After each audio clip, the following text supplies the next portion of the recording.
சரி, இப்போ ப்ரொஃபஸராக செய்கிறீங்க, ஓகே. ஒரு கல்லூரி தொடங்கணுங்கிற சிந்தனைங்க வருது. செய்கிறத பர்ஃபெக்டாக செய்யணும் அப்படிங்கிறது ஒரு தாட். பட் அந்த தாட் வந்து நம்ம நெக்ஸ்ட் லெவல் அங்கேயே எடுத்துகிட்டு போகணும். ஒரு ட்ரைனராக ஸ்டார்ட் பண்ணிட்டு தென் வந்து லெக்சரர், ப்ரொஃபஸர், வைஸ் பிரின்சிபல், நான் தான் இங்கே சிஇஓ. கொடுக்குற கமிட்மெண்ட்டே கண்டிப்பாக நான் வேலை வாங்கி கொடுத்துருவேன். வேலை வாய்ப்புக்கு கிடைக்கக்கூடிய நீங்கள் ஒரு இன்டர்வியூ ஸ்டூடெண்ட் போகிறான் அப்படின்னா அவன் செலக்ட் ஆகிடுவான். அப்போ இன்டர்வியூவில் செலக்ட் ஆகிறதுக்கு தேவையான ஸ்கில்லை வந்து எக்யூப் பண்ணிடுவோம். கல்லூரி நடத்துறதுங்கிற ஒரு நிறுவன அமைப்பு மற்ற பிஸ்னஸ் அளவுக்கு ப்ராஃபிட் தர அதே இடத்த ஒரு பேஷன் தான் 100%. ஒரு சில பேரண்ட்ஸ் வந்து நம்மக்கிட்ட பையனுக்கு வேலையே கிடைக்கலான்னு பரவாயில்ல, பையன் வந்ததுக்கப்புறம் நல்லா சேஞ்ச் ஆகிட்டான், ஹேர் கட் பண்ணியிருக்கான், பார்க்க பையன் வந்து பையனாக இருக்கான். ஹேர் கட்டை தவிர சரி, ஹேர் கட்டை தேவையில்லை. ஆனால் அசெட்டை நான் ரேடியோவில் கேட்கல, டெலிவிஷனில் பார்க்கல, தியேட்டர் விளம்பரத்தில் எனக்கு தெரியாது, எந்த வால் போஸ்ட்டும் பார்க்கல. ஆனால் கிராமப்புற பகுதிகளிலிருந்து உங்களை தேடி வர்றதுல நீங்கள் சொல்லிட்டீங்க 60-70% இப்படி படித்த ஒரு ஏகச்சமே 22 பேரை கொண்டாந்து சேர்த்து விட்ருக்கேன். ஆமாம். இது இல்லாமல் புதுசாக உங்களை தேடி வர்றாங்களே, எப்படி உங்களை கண்டுபிடிக்கிறாங்க, அல்லது நீங்கள் எப்படி அந்த மாணவர்களை போய் சேர்றீங்க? ஒரு ஸ்டூடெண்ட் வந்து ஒரு பேரண்ட்ஸோட வந்து நம்மளை மீட் பண்ணார். அதான் படித்து முடிச்சுட்டு வேலைக்கெலாம் போயிட்டான், ஃபாரின் போயிட்டு நல்லா செட்டில்டு. திரும்ப அவங்க பேரண்ட்ஸோட வந்து அவனுடைய மேரேஜுக்கு வந்து இன்வைட் பண்ணி வந்தாங்க. இன்றைக்கி நாங்கள் இந்த லெவலில் இருக்கோம், இன்றைக்கி நாங்கள் இந்த ஒரு எங்கள் ஊரில் ஒரு தலைநிமிர்ந்து நாங்கள் இன்றைக்கி இருக்கிறோம் அப்படின்னா அதுக்கு முக்கியமான காரணம் இந்த இடம் தான். இல்லைன்னா நான் என்னவா இருப்பேன்னு எனக்கு தெரில, என் பையன் என்ன இருப்பான்னு எனக்கு தெரியல அப்படின்னு அது ரொம்ப ஒரு மெல்டிங் மொமெண்ட்டாக வந்து இருந்தது. அந்த பாசிட்டிவ்னஸ் இருக்குல்ல, ஒரு மறுவாழ்வு மையம் மாதிரி. அதாவது எப்படி உழைச்சிங்க, இப்படிலாம் வந்தீங்கிறத நீங்கள் கரெக்டாக ஃபீல் பண்ணுறீங்க. இதனால வரை எனக்கு இந்தளவுக்கு யாரும் ஃபீல் பண்ணது. நான் முத்துக்குமரன். இந்த உலகத்தில் என்னுடைய வாழ்க்கையில் எனக்கு ரொம்ப பிடிச்ச 2 விஷயம். ஒன்று உணவு, இன்னொன்று கனவு. ஏன் உணவு கனவுனா, உணவு தான் நம்ம வாழ்க்கையை மகிழ்ச்சிப்படுத்தி அடுத்த கட்டத்துக்கு உற்சாகத்தோடு நகர்த்துறது. கனவு எப்போதும் நம்ம அந்த வாழ்க்கைக்கு நம்ம ஏற்படுத்திக்கிற அர்த்தம். இங்கேயே அது 2ஐயும் சொல்கிறேன்னா, என் முன்னாடி இந்த இஃப்தார் நோன்பு உணவு அப்படியே இது பெரிய நாஸ்டாலஜின்லாம் சொல்லுவாங்களா ஆங்கிலத்தில், என்னென்னா பழைய நினைவுகள்னு. இந்த நோம்பு கஞ்சி பார்க்கும்போது எனக்கு என்ன ஞாபகம் வரும்னா, நான் சின்ன பையில அரட்டை உசுறு போட்டு நம்ம ஊரில் தெரியும் போது நம்ம ஊர் தர்காவில் ஒரு மணி அடிப்பாங்க. பள்ளிவாசலில் இந்த மணி அடித்தா இந்த நோம்பு காலத்தில் இந்த நோம்பு கஞ்சி கொடுக்க போனால் தூக்குச்சட்டி எடுத்துக்கிட்டு நாங்கள்லாம் போய் அந்த நோம்பு கஞ்சியை வாங்கிட்டு வந்து அதை மணக்க சுட சுட சாப்பிட்ட நினைவுகள்லாம் அப்படியே பசுமையாக ஞாபகம் இருக்குது. 2வது ஏன் கனவுன்னு சொன்னேன்னா, இப்போ இருக்கிற குழந்தைகள்லாம் ஐஏஎஸ் ஆகணும், ஐபிஎஸ் ஆகணும், நான் வந்து ஒரு பெரிய விண்வெளி ஆய்வாளர் ஆகணும், சயின்டிஸ்ட் ஆகணும்னு சொல்கிறாங்கல்ல. ஆனால் இன்னும் நடுத்தர வர்க்கத்தில் இருக்கிற நிறைய பிள்ளைகளுக்கு என்ன கனவுனா, பொருளாதார ரீதியாக என் வீட்டை வந்து கொஞ்சம் முன்னாடி தள்ளிடணும். இதுதான் பெரிய கனவு. நான் பள்ளிகளில் கல்லூரிகளில் போகிறவங்ககிட்ட சொல்லுவேன், உங்களுக்கு வந்து ஏதாவது ஒரு பெரிய இலக்கு இருக்குன்னா அதை நோக்கி நகருங்க. இல்லை பொருளாதார முன்னேற்றம் தான் என் வாழ்க்கையின் இலக்குனா, எதையாவது ஒரு படிப்பு எடுத்து படிச்சுட்டு அதுக்கப்புறம் வேலை கிடைக்கும்னு புலம்பாதீங்க. எந்த படிப்பு படித்தா வேலை கிடைக்குமோ, இந்த தொழிற்கல்வின்னு சொல்லுவோம், அதை எடுத்து படிச்சிருங்க. நான் எல்லாருக்கும் அட்வைஸ் பண்ணுவேன். அப்படி ஏவியேஷனாக இருக்கட்டும், லாஜிஸ்டிக்ஸாக இருக்கட்டும், இல்லை சேஃப்டி மேனேஜ்மெண்ட் மாதிரி படித்து முடித்தோடனே வேலையில் சேர்த்து விட்டு உங்களுக்கு கையில் சம்பளம் ஆகி கொடுத்துருவாங்கப்பா, நீங்கள் யாரும் கலங்க வேணாம்ப்பா அப்படின்னு சொல்லுகிற நிறைய கல்லூரிகள் எனக்கு ரொம்ப பிடிக்கும். அதில் அசெட் காலேஜ் எனக்கு ரொம்ப நெருக்கம். ஏன்னா அடிக்கடி இங்கே போய் அங்கே இருக்கிற அங்கே இருக்கிற மாணவர்கள், அங்கே இருக்கிற ப்ரொஃபஸர்ஸ், பிரின்சிபல்னு எல்லாரையும் பார்த்து நான் அந்த காலேஜில் அட்மிஷன் மட்டும் தான் போடல, அந்த அளவுக்கு எனக்கு நெருக்கமான சென்னையிலையும் கோயம்புத்தூர்லேயும் சரி ரொம்ப நல்லா சிறப்பாக நிறைய பேரை வாழ்க்கையில் அடுத்த கட்டத்துக்கு நகர்த்திட்டு போகிற ஒரு நல்ல பணியை செய்கிற அசெட் காலேஜுடைய நிறுவனர் மதிப்புக்குரிய அண்ணன். வணக்கம், எப்படி இருக்கீங்க? நல்லா இருக்கேன். எப்படி இருக்கீங்க நீங்கள்? ரொம்ப நல்லா இருக்கேன். ரொம்ப மகிழ்ச்சியாக இருக்கு உங்களை பார்த்ததும் சரி, இந்த சாப்பாடெல்லாம் பார்த்ததும் சரி. எனக்கு வந்து பெரிய ஆச்சரியம் என்னென்னா, எல்லா மதங்கள்லையுமே நோன்பு இருக்குது. நான் வந்து எல்லா மதமும் நல்ல விஷயத்த சொல்லுதுன்னா அதை ரொம்ப பின்பற்றணும்னு நினைக்கிற ஆள். இப்போ நோன்புங்கிறது எல்லா மதத்துலையும் இருக்குது. ஆனால் நடுவில் இப்போ இந்த நோன்பு மாதங்களில் என்னுடைய இஸ்லாமிய நண்பர்கள்ட்ட கேட்டப்போ அவங்க சொன்னாங்க, நாங்கள் நோன்பு வச்சோம்னா பொய் சொல்ல மாட்டோம். நாங்கள் ஏன் அது அப்படி இருந்துச்சு. நோன்பு வச்சா சாப்பிட மாட்டாங்க, தண்ணி குடிக்க மாட்டாங்க, இல்லை சரி பொய் சொல்ல மாட்டாங்களா, இது சரியான மேட்டராக இருக்கே அப்படின்றது. அது உண்மையா? இல்லை, அதாவது பொய் அப்படிங்கிறது எப்போதுமே சொல்லக்கூடாது. கரெக்டு தான். நோம்பு டைம் அதாவது ரமலான் மாதம் அப்படிங்கிறது இன்னும் கொஞ்சம் சிறப்புக்குரிய மாதம். இப்போ இருக்கக்கூடிய இந்த 12 மாதங்களில் ஒரு சிறப்புக்குரிய மாதம் அது. ஸோ இப்போ நம்ம இந்த மற்ற 11 மாதத்தில் வந்து நம்ம எல்லாமே செய்வோம், சாப்பிடுவோம், எல்லாமே பண்ணுவோம், ஒரு மூவி போகலாம், வாட் எவர் இட் இஸ் எல்லாமே செய்வோம் இல்லையா. பட் அந்த 1 மந்த்து மட்டும் இந்த ஒரு சிறப்புக்குரிய மாதம் அப்படிங்கிறதுனால இன்னும் கொஞ்சம் கட்டுப்பாடுகள், ஒரு கட்டுக்கோப்போட இருக்கணும் அப்படிங்கிறது முக்கியம். மேபி அதை வச்சு போய் சொல்ல மாட்டேன்னு வேணா சொல்லியிருக்கலாம். ஹராம் அப்படின்னு செய்யக்கூடாத போய் சொல்றது, ஏமாத்துறது, திருடுறது, வட்டி வாங்குறது, வட்டி கொடுக்கறது, இப்படி எல்லாத்துலேயும் இந்த மாதத்தில் இன்னும் சிறப்பா பரவாயில்ல 30 நாள் அப்படிங்கிற பெரும் நோம்புடைய மத்தியில் இருக்கிறோம். என்னெல்லாம் வச்சிருக்கீங்க?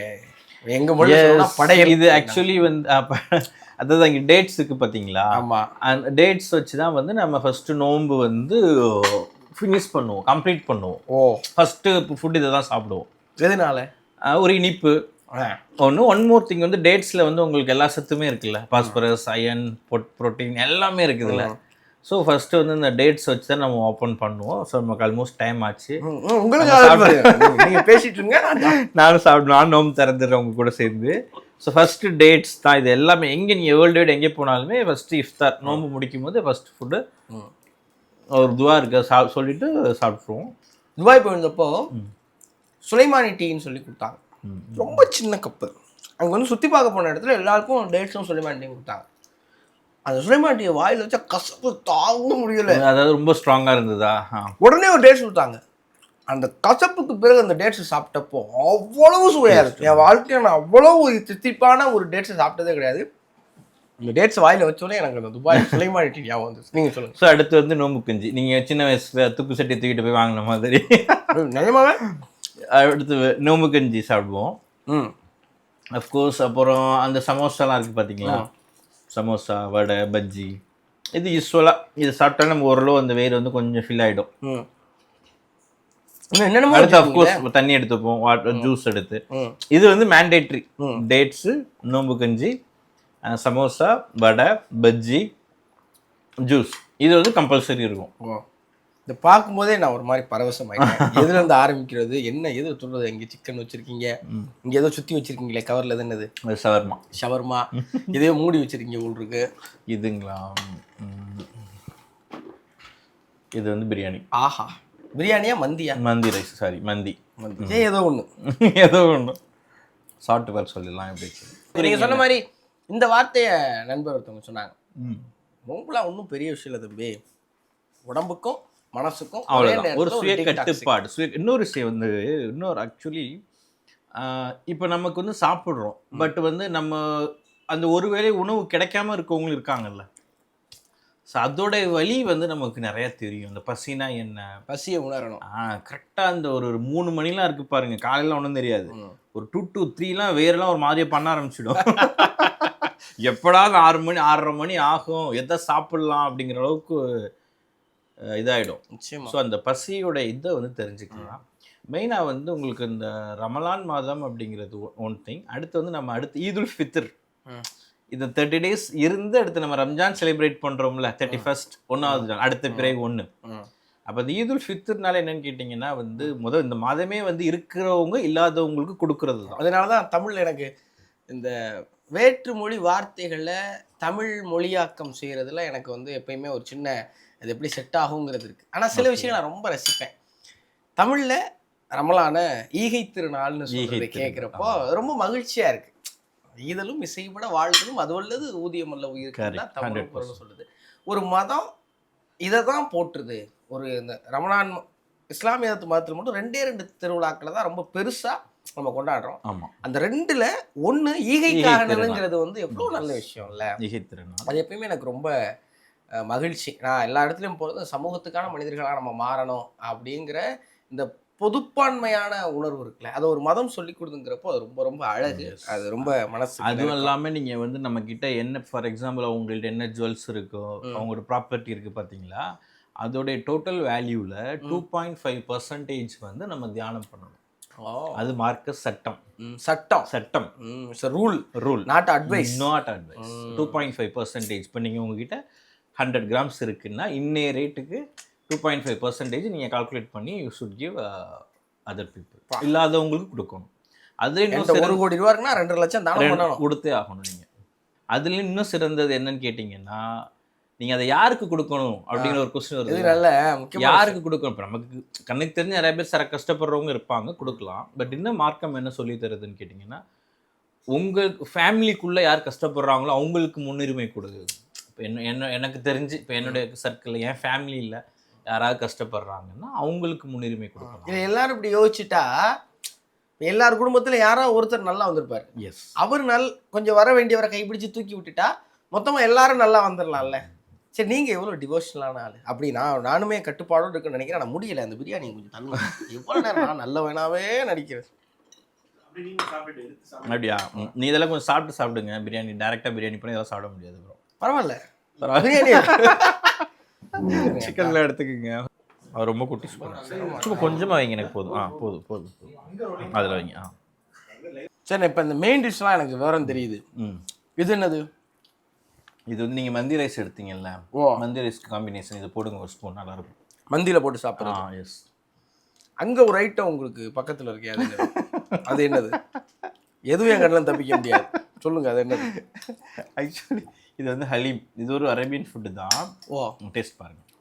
சலீம் கேள்விப்பட்டிருக்கேன், அது யார்? ஹலீம். ஹலீம்னா என்ன? எஸ் எடுத்துகிட்டு ஹச்சு போட்டுருவோம், அவ்வளோதான். என்னது ஹலீம்னா என்னது? ஆக்சுவலி எனக்கு தெரியல. அதாவது மட்டன் கீமா, சிக்கன் கீமாலாம் சொல்லுவோம்ல, அது மாதிரி ஒரு மட்டன் சட்னி. எஸ், அப்படி நல்லா இருக்கும் ஆக்சுவலி. இது எப்படி அப்படியே சாப்பிடலாம்? இன்கிரிடியன்ஸ் என்னன்னு தெரியல. அப்படியே சாப்பிடலாம் நீங்க. அப்படியே அதை விட தனியா ஸ்பூன். இது ஆக்சுவலி உங்களுக்கு இதுல உளுந்த வடை இருக்கு பாருங்க, நம்ம ஊர் ஸ்பெஷல். இதை நீங்க அதுக்கு தான் சட்னி. உளுந்த வடைக்கு வச்சு தேங்காய் சட்னி. அது நான் ஏதோ அரேபியன் ஃபுட் போட்டுருக்கு அப்படி சொல்லுங்க. அசட் காலேஜ் வந்திருக்கேன். நம்ம லாஸ்ட் அகாடமிக் வந்தீங்க. 2 பேரும் வந்திருக்கேன். எனக்கு இப்போ நான் நிறைய பள்ளி கல்லூரிகளுக்கு போகிறேன். அஸ்யூஷுவல் கோர்சஸ் இருக்கும். அஸ்யூஷுவலாக எல்லா கோர்ஸும் இருக்கும். ஓகே. அதில் ஒரு கோர்ஸு, அது 2 கோர்ஸை வந்து கஸ்டமைஸ் பண்ணியிருப்பாங்க. ரோபோட்டிக்ஸு, மெக்கட்ரானிக்ஸு, அப்படி ஏதாவது 1 அல்லது 2 கோர்ஸ் வந்து கஸ்டமைஸ் பண்ணி எக்ஸ்ட்ராவாக வச்சுருப்பாங்க. ஆனால் அசட்டில் எல்லாத்தையுமே நீங்கள் கஸ்டமைஸ். எனக்கு ஃபஸ்ட் வந்தப்போ புரியவே இல்லை. இது என்ன, இது இன்ஜினியரிங் காலேஜா, ஆர்ட்ஸ் காலேஜா, டெக்னிக்கல், இது என்னது இது? ஏன்னா ஃபயர் சேஃப்டி காலேஜ் நான் தனியாக தான் பார்த்துருக்கேன்.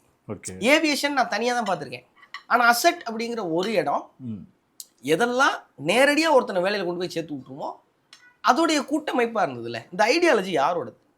படிப்பு அப்படிங்கிறது இன்னைக்கு நம்ம எவ்வளோ முக்கியம் அப்படிங்கிறது நமக்கு எல்லாம் தெரிஞ்சது.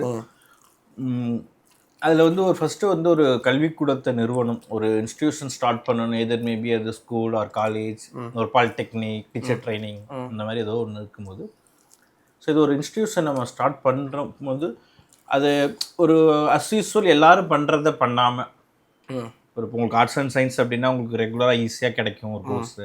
அதேமாதிரி பாலிடெக்னிக்னா பெட்டராக கிடைக்கும். ஸோ இன்ஜினியரிங்குமே உங்களுக்கு ஈஸி, டீச்சர் ட்ரைனிங் இந்த மாதிரி இருக்கும். ஸோ அதாவது ஒரு சில கோர்ஸ் பார்த்தீங்கன்னா உங்களுக்கு நிறைய ஜாப் ஆப்பர்ச்சுனிட்டிஸ் இருக்குது, ஆள் இல்லை. ஒரு சில ஆள் நிறையா இருக்கான், வேலை இல்லை. உணவு கிடங்குகளில் வீணாகுது, இன்னொரு பக்கம் பசியில் மனிதர்கள் பாடுபடுற அதே கதை தான். எஸ், அதே மாதிரி. அப்போ ஒரு சில ஏரியா வந்து ஸ்டூடெண்ட்ஸ்க்கு வந்து தெரியல, பேரண்ட்ஸ்க்குமே தெரியல. அப்போ அந்த மாதிரி கோர்சஸ் எடுத்து இன்னும் ஒன்று ஈஸியாக சொல்லலாமே. நான் 12th படிக்கும் போது வந்து உங்களுக்கு நியூஸ் பேப்பர் பார்ப்போம் இல்லையா, லைப்ரரியிலையோ எதார்த்தமாக பேப்பர் பார்க்கும்போதே நிறைய அந்த சேஃப்டி ஆஃபீஸர்ஸ் வாண்டட் அப்படிங்கிறத நான் பேப்பரில் அடிக்கடி பார்ப்பேன். வேலை வாய்ப்பு பக்கத்தில் வேலை வாய்ப்பு வந்து உங்களுக்கு நியூஸ் பேப்பர் ஒரு சில பேப்பரில் பார்த்தீங்கன்னா அந்த வேலை வாய்ப்புக்குன்னு பிரத்யேகமாக ஒரு சில டேஸில் வரும். உதாரணத்துக்கு வெட்னஸ்டே வரும், சண்டே அந்த மாதிரி வரும். அதில் பார்த்தீங்கன்னா சேஃப்டி ஆஃபீஸர்ஸ் வாண்டட் அப்படின்றது அதிகமாக பார்ப்பேன். எனக்கு அது டிஃப்ரெண்டாக தெரியுது. என்ன இதுக்கு எதை படிக்கணும்னு தெரியலையே, அவ்வளோ ஜாப் ஆப்பர்ச்சுனிட்டிஸ் இருக்குது அப்படின்னு சொல்லிட்டு. இப்போ நம்ம ஒன்று ஸ்டார்ட் பண்ணும்போது அப்படிங்கும்போது கொஞ்சம் ரேரஸ்ட் இந்த மாதிரி வந்து, அதாவது படித்தா அப்படின்னா 100% அவங்களுக்கு வேலை கிடைக்கணும். அவங்களுடைய லைஃப் ஒரு லைஃப் நான் படித்த படிப்புக்கு வேலை கிடைக்கணும், வேலை கிடைக்கவே கூடாது. எஸ், கம்பல்சரி வேலைக்கு போயே ஆகணும் அப்படின்னு ஒரு சூஸ் பண்ணி நம்ம செலக்ட் பண்ணது தான் இந்த courses. Industrial safety management, then logistics and shipping, aviation, land survey engineering, rail safety management, then business analytics. So இந்த மாதிரி எல்லாமே உங்களுக்கு ஒன்ஸ் அவங்க கம்ப்ளீட் பண்ணாங்கன்னா definitely they will get a job. Asset வந்து உங்களுக்கு சென்னையில் ஸ்டார்ட் பண்ணி 2016 ஸ்டார்ட் பண்ணது. 2016 தென் கோயம்புத்தூர் 2019. இது எப்படி ஆரம்பிக்கணும் அப்படிங்கிறத விட இதுக்கு முன்னாடி வந்து நம்ம ஒரு ஜேர்னி இருப்போம், ஒரு எக்ஸ்பீரியன்ஸ். அதான் நீங்கள் என்ன பண்ணுறீங்க? அதுலேருந்து எப்படி இந்த கல்வித்துறை பக்கம் வந்தது நோக்கம் இருக்குல்ல? அதாவது அது ஒரு ஆக்சிடென்ட் தான். ஆக்சிடென்ட் அப்படிங்கிறத விட ஃபர்ஸ்ட் வந்து எனக்கு படிப்பு மேலே ஒரு காதல் இருந்தது. படிக்கணும், ஸ்கூல் காலேஜ் ஸ்டடீஸ் அப்படின்னா அது மேலே ஒரு ஒரு அளப்பிரியாத ஒரு பிரியம் இருந்தது எனக்கு. பட் நான் யூஜி முடிச்சுட்டு பிஜி வந்து ஃபாரினில் போய் படிக்கலாம் அப்படின்னு ஒரு பிளானில் இருந்தேன். லண்டனில் போய் MBA படிக்கணும். அடே அப்பா, அதான் என்னோட ட்ரீம். ஐயோ, படித்து அங்கேயே செட்டில் ஆயிருந்து இங்கெல்லாம் வரக்கூடாது, இவ்வளோ மோசமான ஆளாக அப்படி தான் இருந்தேன் நான். அப்படி இருக்கும்போது இப்போ என்னுடைய சீனியர்ஸ் என்னுடைய சீனியர்ஸ் எனக்கு முன்னாடி உள்ள சீனியர்ஸ் அந்த மாதிரி ஃபாரின் போயிருக்காங்க. அவங்கள பார்த்தா எனக்கு அதில் வந்து நாலேஜ்லாம் வந்தது. நியூசிலாந்தில் போய் படிச்சிருக்காங்க, சுவிட்சர்லாந்து, UK படிச்சு அங்கேயே இருந்துட்டாங்க. அங்கேயே படித்து அங்கேயே ஜாப் கிடச்சி இருக்கிறவங்க இருக்காங்க. அது மாதிரி இப்போ என்னுடைய சீனியர்ஸ்ட்டை நான் UG முடிச்சுட்டு கேட்கும்போது கொஞ்சம் வெயிட் பண்ணேன், இந்த இயர் வேண்டாம். ஏன்னா நம்ம ஊரில் பார்த்தீங்கன்னா 2 இன்டேக் இப்போ தான் UGC அதை அனௌன்ஸ் பண்ணியிருக்காங்க. அதாவது நம்ம ஜூனில் மட்டும் தானே கிளாஸ் ஸ்டார்ட் பண்ணுறோம். ஆமாம். ஸோ அங்கேயே வந்து ஃபாரினில் பார்த்தீங்கன்னா ஜனவரிலேயும் ஒன்று ஸ்டார்ட் ஆகும், ஜூனில் ஒன்று ஸ்டார்ட் ஆகும். அதான் 2 இன்டேக், 2 இன்டேக். ஒரு வருஷத்தில் நீங்கள் 2 தடவை ஜாயின் பண்ணலாம் காலேஜில். அப்படியா? ஆமாம். அது இங்கே பார்த்தீங்கன்னா இப்போ இந்தியாவில் வந்து இப்போ அதை கொண்டு வந்திருக்காங்க. அப்படியா? இப்போ அனௌன்ஸ் பண்ணியிருக்காங்க UGCயில் நீங்கள் 2 இன்டேக் வந்து என்ன பண்ணலாம், ஜாயின் பண்ணலாம். அப்போ நான் வந்து இந்த ஜூன் இன்டேக் இருக்குது பார்த்துங்க. அப்புறம் வழக்கமாக ஜூன் ஜூலை. அப்போ அந்த ஜூன் ஜூலையில் நான் கிளாஸ் ஸ்டார்ட் பண்ணுறது ரெடி ஆகிட்டு இருக்கும்போது நான் ஃப்ரெண்டு அந்த சீனியர் என்ன சொல்கிறாங்க, நீ ஜான்வரி இன்டேக் வா, இப்போ கொஞ்சம் சூழ்நிலைகள் சரியில்லாமல் இருக்குது, நீ ஜனவரியில் வந்துக்கலாம் அப்படின்னு சொன்னார். அப்போ ஒரு 6-7 மந்த் கேப் இருக்குது பாருங்கள். ஸோ அந்த கேப்பில் ஏதாவது பண்ணணும்னு சொல்லிட்டு நான் திரும்ப நியூஸ் பேப்பர் பார்த்துட்டு இருக்கும்போது ஒரு கல்லூரியில் வந்து விரிவுரையாளர் லெக்சரர் வாண்டட் கொடுத்துருந்தாங்க. ஒரு ப்ரைவேட் எங்கள் டிஸ்ட்ரிக்ட். UG என்ன முடிச்சிங்க நீங்கள்? UG இன்ஜினியரிங் முடிச்சுட்டு. ஸோ அது ஒரு கால் சும்மா எதார்த்தமாக ஃப்ரெஷர்ஸ் கேன் ஆல்சோ அப்படின்னு போட்டிருந்தாங்க. சரி ஃபோன் பண்ணலாமே, ஃபோன் பண்ணி கேட்டேன். நீங்கள் நெக்ஸ்ட் வீக்கில் உடனே வந்து பாருங்கள் அப்படின்னாங்க. அவங்க சொன்ன டேட் உடனே போய் பார்த்தேன். நான் ஜாயின் பண்ணிக்கங்கன்னு சொல்லிட்டாங்க. ஸோ ட்ரைனராக ஜாயின் பண்ண சொன்னாங்க. அதுதான் அங்கே தான் ஸ்டார்ட் பண்ணது. அங்கே ஸ்டார்ட் பண்ணிட்டு அது அப்படியே கொஞ்சம் அதாவது டீச்சிங்கில் கொஞ்சம் இன்ட்ரெஸ்ட் இருந்தது. பட் அதுவும் ஒரு சான்ஸ் கிடைச்சது. அப்படியே கொஞ்சம் அதுதான் ஸ்டார்ட் அப். அப்படிதான் உங்கள் அப்பாவோட பிஸ்னஸ் டேக் ஓவர் பண்ணது? அப்படி இல்லை, அப்பா எல்லாமே வந்து சின்ன வயசுலேருந்து அப்ராடில் இருக்காங்க, ஃபாரினில் இருக்காங்க. சவுதி அரேபியாவில் ஒர்க் பண்ணுறாங்க. அதை விட்டால் அவங்களுக்கு அங்கே வில்லேஜஸில் வந்து அக்ரி தான். அப்பாவோட பிஸ்னஸ் அந்த மாதிரிலாம் எதுவும் இல்லை. முதல் தலைமுறை கல்லூரி நிறுவனர், முதல் தலைமுறை பட்டதாரி மாதிரி நீங்கள் ஒரு புரட்சியாளராக தான் இருந்திருக்கீங்க. சரி, இப்போ ப்ரொஃபஸராக சரிங்க, ஓகே. ஒரு கல்லூரி தொடங்கணுங்கிற சிந்தனை இங்கே வருது. அது வந்து ஆக்சுவலி அந்த நான் ஸ்டார்ட் பண்ண ஒரு இந்த 6 மந்த் கேப் தான் ஸ்டார்ட் பண்ணோம் இல்லையா? அங்கே எவ்வளோ நாள் ஒர்க் பண்ணியிருப்பேன் நீங்கள் நினைக்கிறீங்க? 6 மாதம் முடிஞ்சா வெளிநாடு போலையா? போல. இதுதான் நீங்கள் இந்த கல்வியின் மேலே எனக்கு காதல்னு சொல்லுவாங்க. எவ்வளோ நாள் ஒர்க் பண்ணீங்க? அட பாவில நீங்கள் திரும்ப போலையான்னு கேட்குறீங்க. போகல. சரி, முடிச்ச வரைக்கும் ஜூனுக்கு போயிருப்பேன். ஒரு 10 வருஷம் அங்கே இருந்தேன். 10 இயர்ஸ் ஒர்க் பண்ணேன். ஒரு டிகேட் ஒரே காலேஜ் இல்லையா? அப்படி என்ன அந்த காலேஜ் உங்களுக்கு பிடிச்சது? அப்படின்னு அந்த காலேஜில் பிடிச்சது ஆக்சுவலி வந்து கொஞ்சம் செய்கிறத பர்ஃபெக்டாக செய்யணும் அப்படிங்கிறது ஒரு தாட். நம்ம எதை செய்யணும், வாட் எவர் இட் இஸ், செய்கிறதா முடிவாகி போச்சு, அதை ஒழுங்காக செய்யணும் அப்படிங்கிறது தான். பட் அந்த தாட் வந்து நம்ம நெக்ஸ்ட் லெவல் அங்கேயே எடுத்துகிட்டு போனது. ஒரு ட்ரைனராக ஸ்டார்ட் பண்ணிட்டு தென் வந்து லெக்சரர், ப்ரொஃபஸர், வைஸ் பிரின்சிபல், நான் தான் இங்கே CEO. 10 வருஷம். அப்போ 10 வருஷம் இருந்திருக்கலாம். ஒரு 4-5 இயர்ஸ் 3-4 இயர்ஸ் நான் தான் CEO. Next chairman level. 3-4 வருஷம். ஆமாம் ஆமாம். சொந்தக்காரங்க காலேஜா? சொந்தக்காரங்களாம் கிடையாது. பட் நிறைய பேர் அப்படி தான் சொல்லுவாங்க. இல்லை, 3-4 இல்லை. இப்போ நான் சென்னை வந்து இது 4.5 வருஷம் ஆகுது. நான் எவ்வளோ உழைச்சிருக்கேன் எனக்கு கூட இருக்கவங்களா தெரியும். கண்டிப்பாக. நான் இதே மாதிரி கொஞ்ச காலத்தில் உழைச்சி ரொம்ப பெரிய உயரம் போனவங்களை பார்த்துருக்கேன். அவங்க எல்லாருமே கடுமையாக உழைச்சவங்க.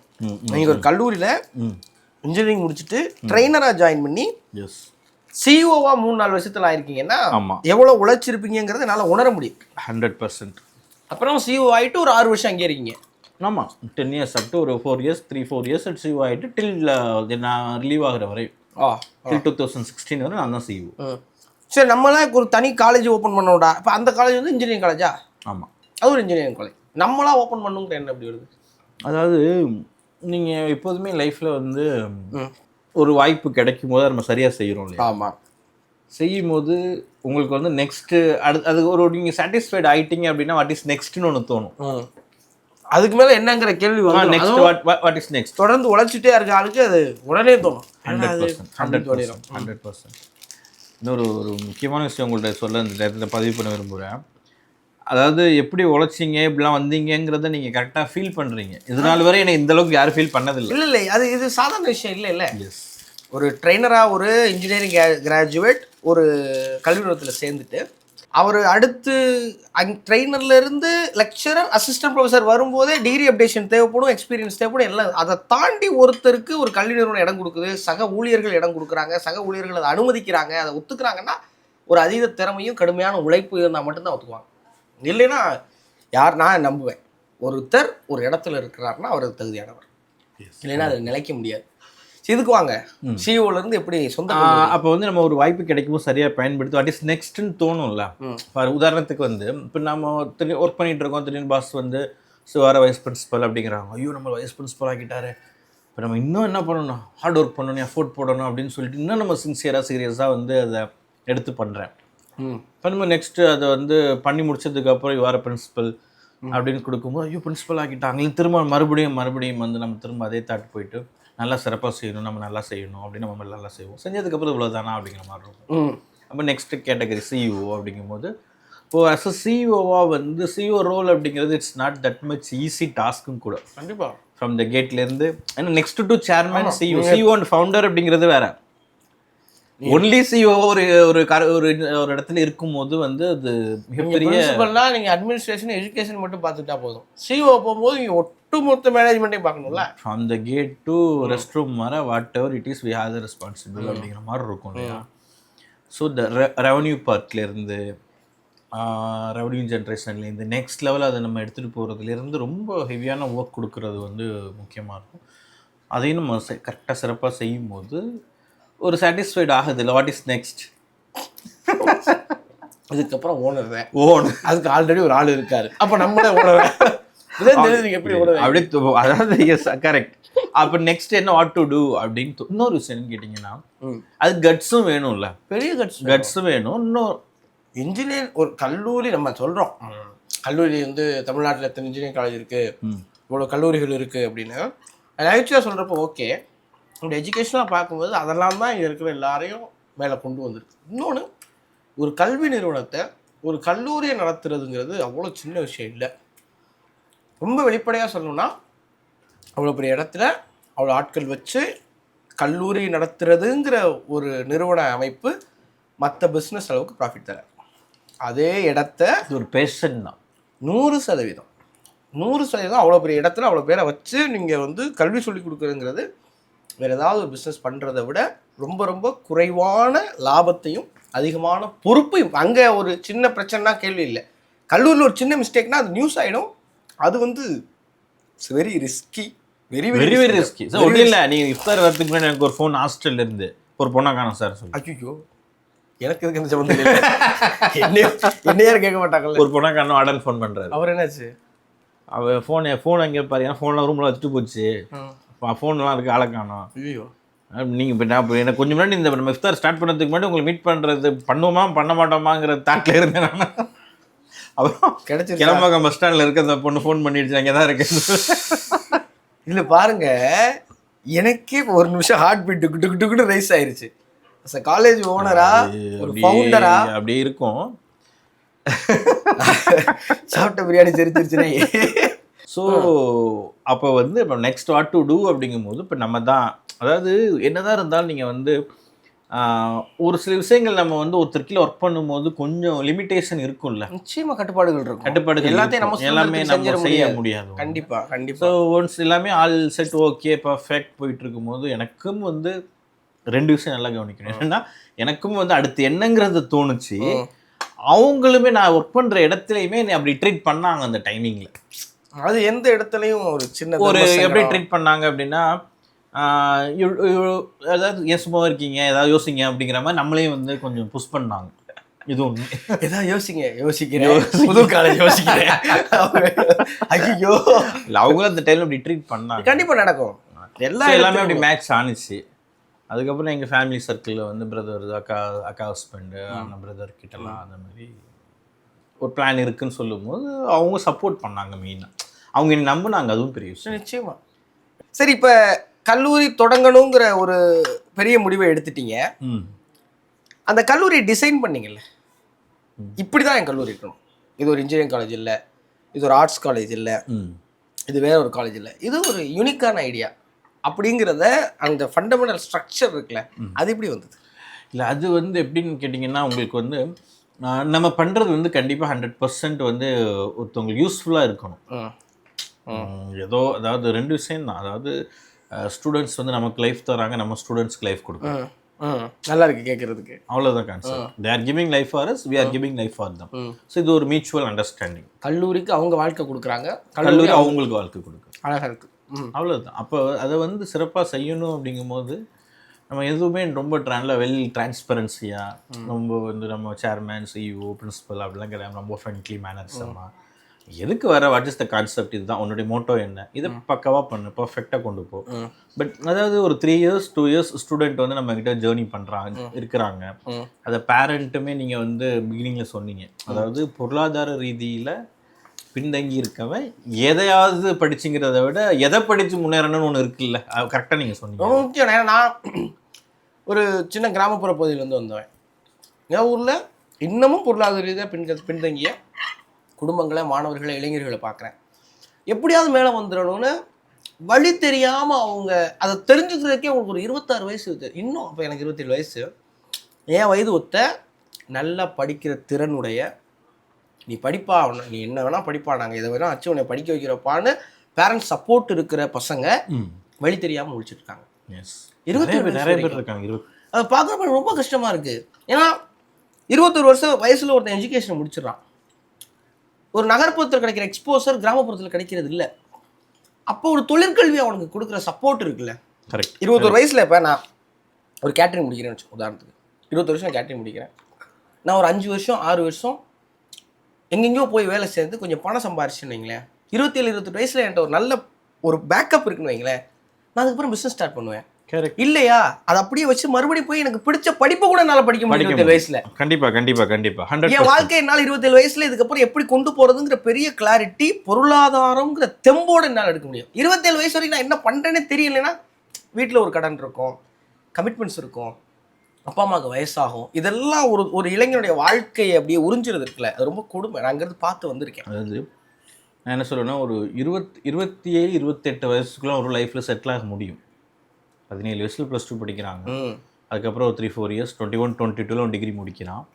அதுக்கப்புறம் ஒரு 5-6 years ஒர்க் பண்ணுறான்னு வைங்களேன், அவன் ஏஜ் ஒரு 27 28 வரும்போது லைஃப்பில் செட்டில் ஆகிருக்கும். ஆயிடணும். அப்போ செட்டில் அப்படின்னா உங்களுக்கு ஒரு பேசிக் நீட்ஸ் ஒன்று இருக்குல்ல, இன்னைக்கு ஒரு குடும்பத்துக்கு அடிப்படை தேவைகள் ஒன்று, கடன் இருக்கக்கூடாது, கடன் இல்லாத கடன் இருக்கக்கூடாது, ஒரு வீடு வேணும், சொந்தமாக ஒரு வீடு வேணும், ஊரில் ஒரு சின்ன கௌரவத்துக்கு தேவையான பொருளாதார சேமிப்பு, அதுக்குண்டான ஒரு அதுக்கு தேவையான வாய்ப்புகள் வந்து நிறைய இருக்கு. இதுதான் தொடக்கத்தில் நம்ம இதை தான் பேசுவோம். வாய்ப்புகள் ஒரு பக்கம் வாய்ப்பு கொட்டி இருக்கு, இன்னொரு பக்கம் நிறையா இருக்கு. இப்போ நாங்கள் இப்போ ரீசெண்டாக நம்ம இது காலேஜில் வந்து அலுமினிய மீட் கண்டக்ட் பண்ணோம், முன்னாள் மாணவர்கள் சந்திப்பு. நாங்கள் எவ்ரி இயர் வந்து அப்ராடில் தான் அது கண்டக்ட் பண்ணுவோம். சொந்த இயருமே சவுதி அரேபியா மாணவர்கள்லாம் வெளியூரில் இருக்காங்க, வெளியூர் நாங்கள் அங்கே கிளம்பி போயிடுவோம். இப்போ நீங்கள் எப்படி வரமாட்டீங்க, பிஸியாக இருக்கீங்க, நாங்கள் வரோம் சொல்லிட்டு இப்போ இந்த இயரை வந்து ரியாத்தில் கண்டக்ட் பண்ணுறதா பிளான் பண்ணியிருந்தோம். பட் இப்போ டியூ டு நமக்கு கொஞ்சம் இந்த சூழ்நிலைகள் சரியில்லாத ரீசன்னால இப்போ நமக்கு வந்து காலேஜ்லேயே இப்போ லாஸ்ட் சண்டே தான் கண்டக்ட் பண்ணோம்.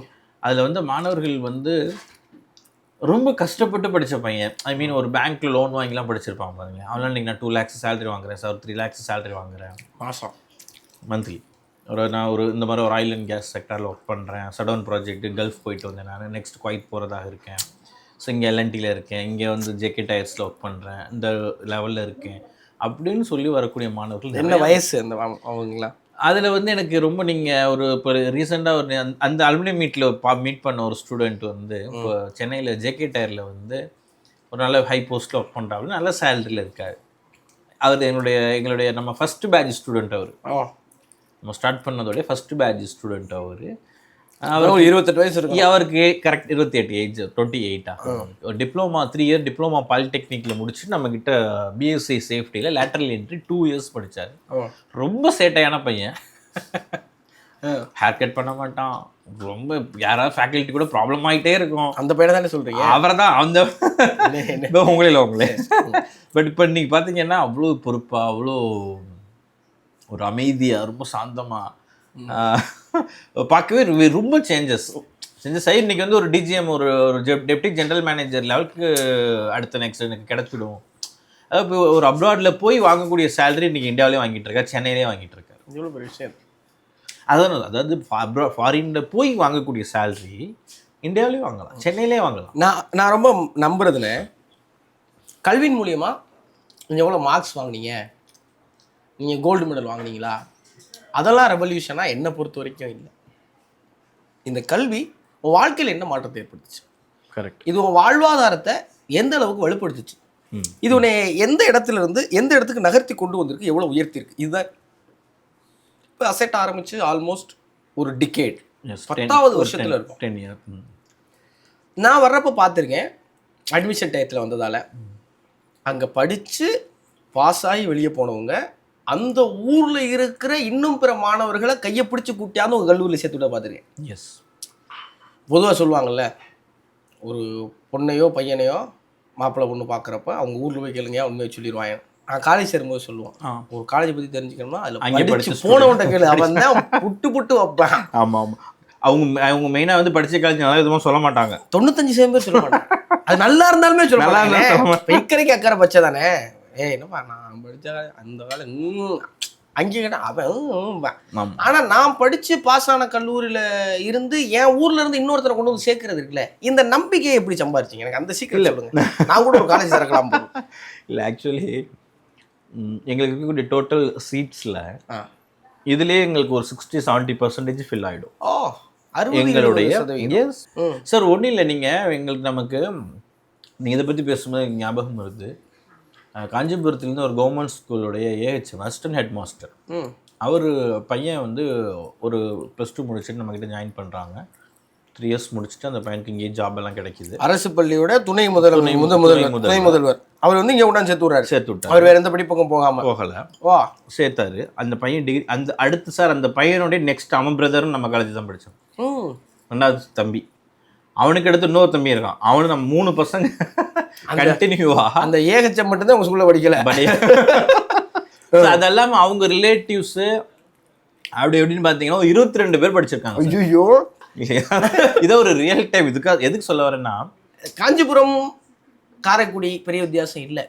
அது எல்லாருமே வளர்ச்சியை நோக்கி தவிக்கிற, பொருளாதார ரீதியாக நடுத்தர குடும்பத்தில் இருந்து கொஞ்சம் பொருளாதார ரீதியாக சுவாசம் விட்டுறணும்டா அப்படின்னு நினைக்கிற பகுதி தான். நீங்கள் சென்னையில் வச்சுருக்கீங்க, கோயம்புத்தூரில் வச்சுருக்கீங்க. ஆனால் இந்த கிராமப்புற மாணவர்கள்லாம் உங்களை இப்போ ரேடியோவில் டிவியில் சில கல்வி நிறுவனங்களுடைய பேரை திரும்ப திரும்ப கேட்டு நாங்கள் பரிச்சயமாயிருக்கோம். படிக்கும்போதே 10,000 ரூபாய் சம்பளம் இப்படிலாம் நல்ல ப்ரமோஷன்ஸ் பண்ணாங்க.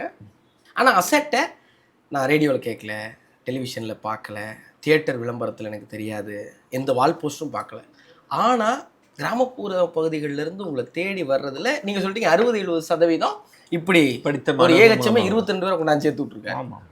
இது இல்லாமல் புதுசாக உங்களை தேடி வர்றாங்களே, எப்படி உங்களை கண்டுபிடிக்கிறாங்க? அல்லது நீங்கள் எப்படி அந்த மாணவர்களை போய் சேர்றீங்க? இல்லை, ஆக்சுவலி வந்து நமக்கு ஒன்று தேவைன்னு வச்சுக்கோங்களேன், அது கண்டிப்பாக நமக்கு கிடச்சிடும். இப்போ ஒரு ஸ்டூடெண்ட் வந்து ஒரு பேரண்ட்ஸே நம்ம எடுத்துக்கலாமே. இப்போ பேரண்ட்ஸை பொறுத்தோ என்னென்னா ஒரு சரியான இடத்துல விடணும், நம்பிக்கையான இடத்துல விடணும். ஏன்னா இன்றைக்கி வந்து நல்லா அனுப்புகிற நல்ல ஒரு ஹேபிட், ஸோ நல்ல பழக்க வழக்கம் இருக்கிற பசங்களை ஒரு இடத்துக்கு அனுப்புகிறோம், அவன் எப்படி திரும்ப வருவாங்கிறது இன்றைக்கி பேரண்ட்ஸ்க்கு ஒரு பெரிய பரிதவிப்பாரு இல்லைங்களா? ஒரு ஏதாவது சின்ன சின்ன ஹேபிட்ஸ் ஏதாவது இருக்குது, அந்த பையனை நம்ம இங்கே அனுப்பணும்னா எவ்வளோ மோசமாக திரும்பி வருவாங்கிற பயமும் இன்றைக்கி பேரண்ட்ஸ் அதிகமாகிடுச்சு. அந்த பயம் வந்து இன்றைக்கி பேரண்ட்ஸ்க்கு அதிகமாகிடுச்சு. என்னதான் நீங்கள் வந்து என் பிள்ளை நல்ல பிள்ளை தான் அப்படின்னு இருந்தாலும் அந்த சூழ்நிலைகள், என்விரான்மெண்ட்டு, அட்மாஸ்பியரு அவனுக்கு அந்த பேசக்கூடிய ஃபேக்கல்ட்டிஸ்லேருந்து ஹெச்எம்ஸ் அவங்க பிரின்ஸிபல்லேருந்து ஸோ எல்லாருமே வந்து ஒரே விஷயத்தை திரும்ப திரும்ப வலியுறுத்தும் போது ஒரு தவறான பாதையில் வந்து ஐயோ போயிடக்கூடாது அப்படிங்கிற இன்னைக்கு வந்து அதை நம்ம எடுத்து சொல்ல வேண்டியது ஒன்று இருக்குல்ல. அப்போ இந்த மாதிரி இடத்துக்கு தான் நம்ம பையனை அனுப்பணும் சார். இன்னும் சொல்லப்போனால் ஒரு சில பேரண்ட்ஸ் வந்து நம்மக்கிட்ட பையனுக்கு வேலையே கிடைக்கலான்னு பரவாயில்ல, இங்கே பையன் வந்ததுக்கப்புறம் நல்லா சேஞ்ச் ஆகிட்டான், ஹேர் கட் பண்ணியிருக்கான், பார்க்க பையன் வந்து பையனாக இருக்கான். ஹேர் கட்டை தவிர சரி ஹேர் கட்டை தேவையில்லை சொல்லுவோம். ரிலேட்டிவ் ஃபங்க்ஷன்ஸ்க்கு ஏதாவது கூப்பிட்டு போனால் உங்கள் பையனான்னு கேட்குறாங்க, ரொம்ப மாறிட்டான் பையன். அந்த பாசிட்டிவ்னஸ் இருக்குல்ல, ஒரு மறுவாழ்வு மையம் மாதிரி. அப்போ சரியான இடத்துக்கு வந்து அனுப்பணும் அப்படின்னு பேரண்ட்ஸ் வந்து ஒரு தாட் இருக்குல்ல, அவங்களுக்கு தானே நம்ம இடம் தெரிஞ்சிடும். எப்படியோ தெரிஞ்சிடும். ஏதாவது படி அப்படிலாம் கிடையாது, இதை தான் படிக்கணும், நீங்கள் தான் படிக்கணும். சரி, ஒரு அகாடமிக் இயரில் உங்களுடைய அலோகேட்டட் சீட்ஸ் எவ்வளோ எல்லா கோர்ஸஸும் சேர்த்து? எங்களுக்கு வந்து நியர்லி வந்து இருக்கும் சார், ஒரு 750 to 800 சீட்ஸ். எவ்வளோ அட்மிஷன் ஃபில் ஆகும்? சீட் ஃபில் ஆகிடும். அது போக வர பசங்களை என்ன செய்றீங்க? we have 2 campus. ஒன்று அப்படியே மேனேஜ் பண்ணிவிடுவோம். பட் எங்களுக்கு கரெக்டாக இருக்கும் அந்த டைமிங் வந்து உங்களுக்கு சீட் ஃபில் ஆகிறதும். அதுக்கு போகிற வர பசங்க அப்படின்னா மேபி நெக்ஸ்ட் இயர் தான் பண்ண முடியும், வேறு வழி அப்படி ஆனது. ஏன்னா இதுவுமே வந்து உங்களுக்கு கவர்மெண்ட் அலோகேட்டட் தான். அதுக்கு மேலே நீங்கள் தனியாக இன்னொரு கட்டணம் வச்சு நடத்த முடியாது. பட் இருந்தாலும் இப்போ வந்து ஒரு சில கவர்மெண்ட் என்னன்னா, கவர்மெண்ட்டும் படிக்க தானே சொல்லுது, படி சப்போர்ட் பண்ணி எப்படியாவது நம்ம எப்படியாவது படிக்க வச்சிரு. அப்போ நம்ம ஜிஆரில் கிராஸ் என்ரோல்மெண்ட் ரேஷியோவில் நம்ம டாப்பில் இருக்கோம் இல்லையா. அப்போ நம்ம கவர்மெண்ட்டுமே யூனிவர்சிட்டிஸுமே என்ன சொல்லுதுன்னு கேட்டிங்கன்னா, இப்போ உனக்கு சீட் ஓவர்ஃப்ளோ ஃபில் பண்ணிட்டீங்க, extra you need 50, you want 10, you want 5னாலும் you get a permission to do it. அப்படி பண்ணியிருக்கீங்களா? எஸ், பண்ணியிருக்கோம். நல்ல இயர்லாம் அப்படி தான் பண்ணுவோம். அப்போ கவர்மெண்ட்டுமே படிக்க தானே சொல்லுது. அப்போ படிக்க வரவன நீ படிக்காத திருப்பி அனுப்ப தேவையில்லை. நல்ல விஷயம், ஆரோக்கியமான விஷயம், நல்ல செய்தி கூட. சரி, 2 விஷயம்ண்ணே.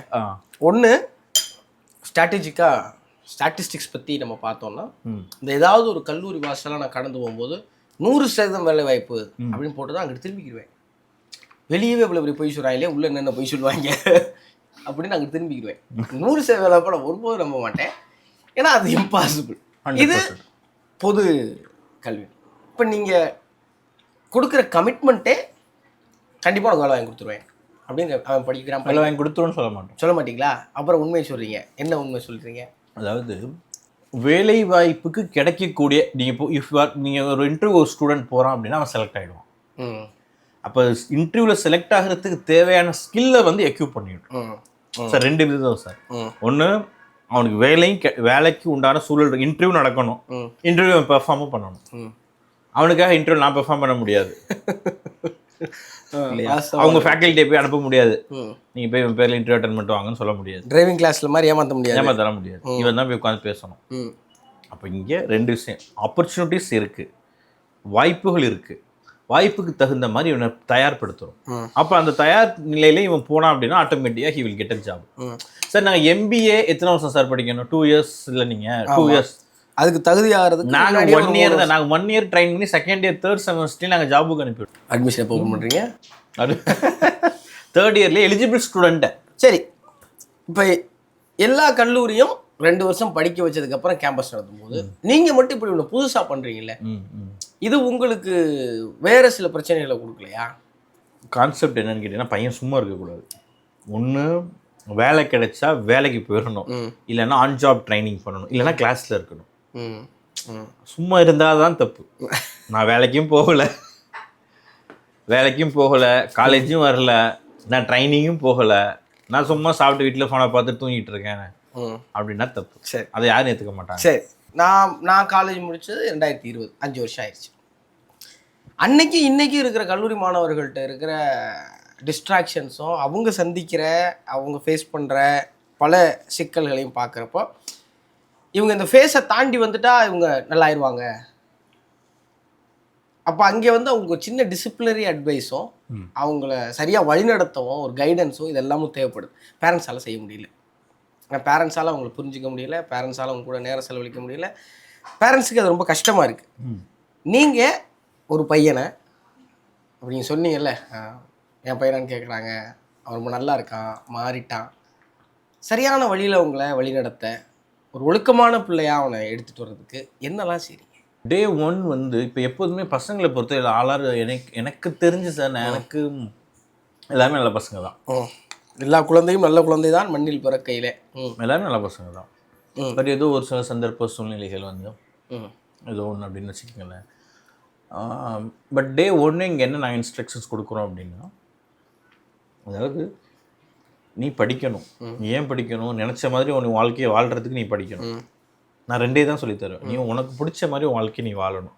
நீ யார்கிட்டையும் போய் கையேந்தி நிற்கக்கூடாது, யாரையும் எதிர்பார்க்கக்கூடாது. நீ 10 பேருக்கு உதவி செய்கிற மாதிரி இருக்கணும். நீ வந்து ஒரு உனக்கு பிடிச்ச ஒரு பிராண்ட், உனக்கு ஒரு ஐஃபோன் பிடிக்குது, உனக்கு பிடிச்ச பைக் இருக்குது, உனக்கு பிடிச்ச கார் இருக்குது, அதை நீ வாங்கணும் அப்படின்னா வரலாம். அந்த நிலைமைக்கு வர்றதுக்கு நீ கொஞ்சம் ஒர்க் பண்ணு.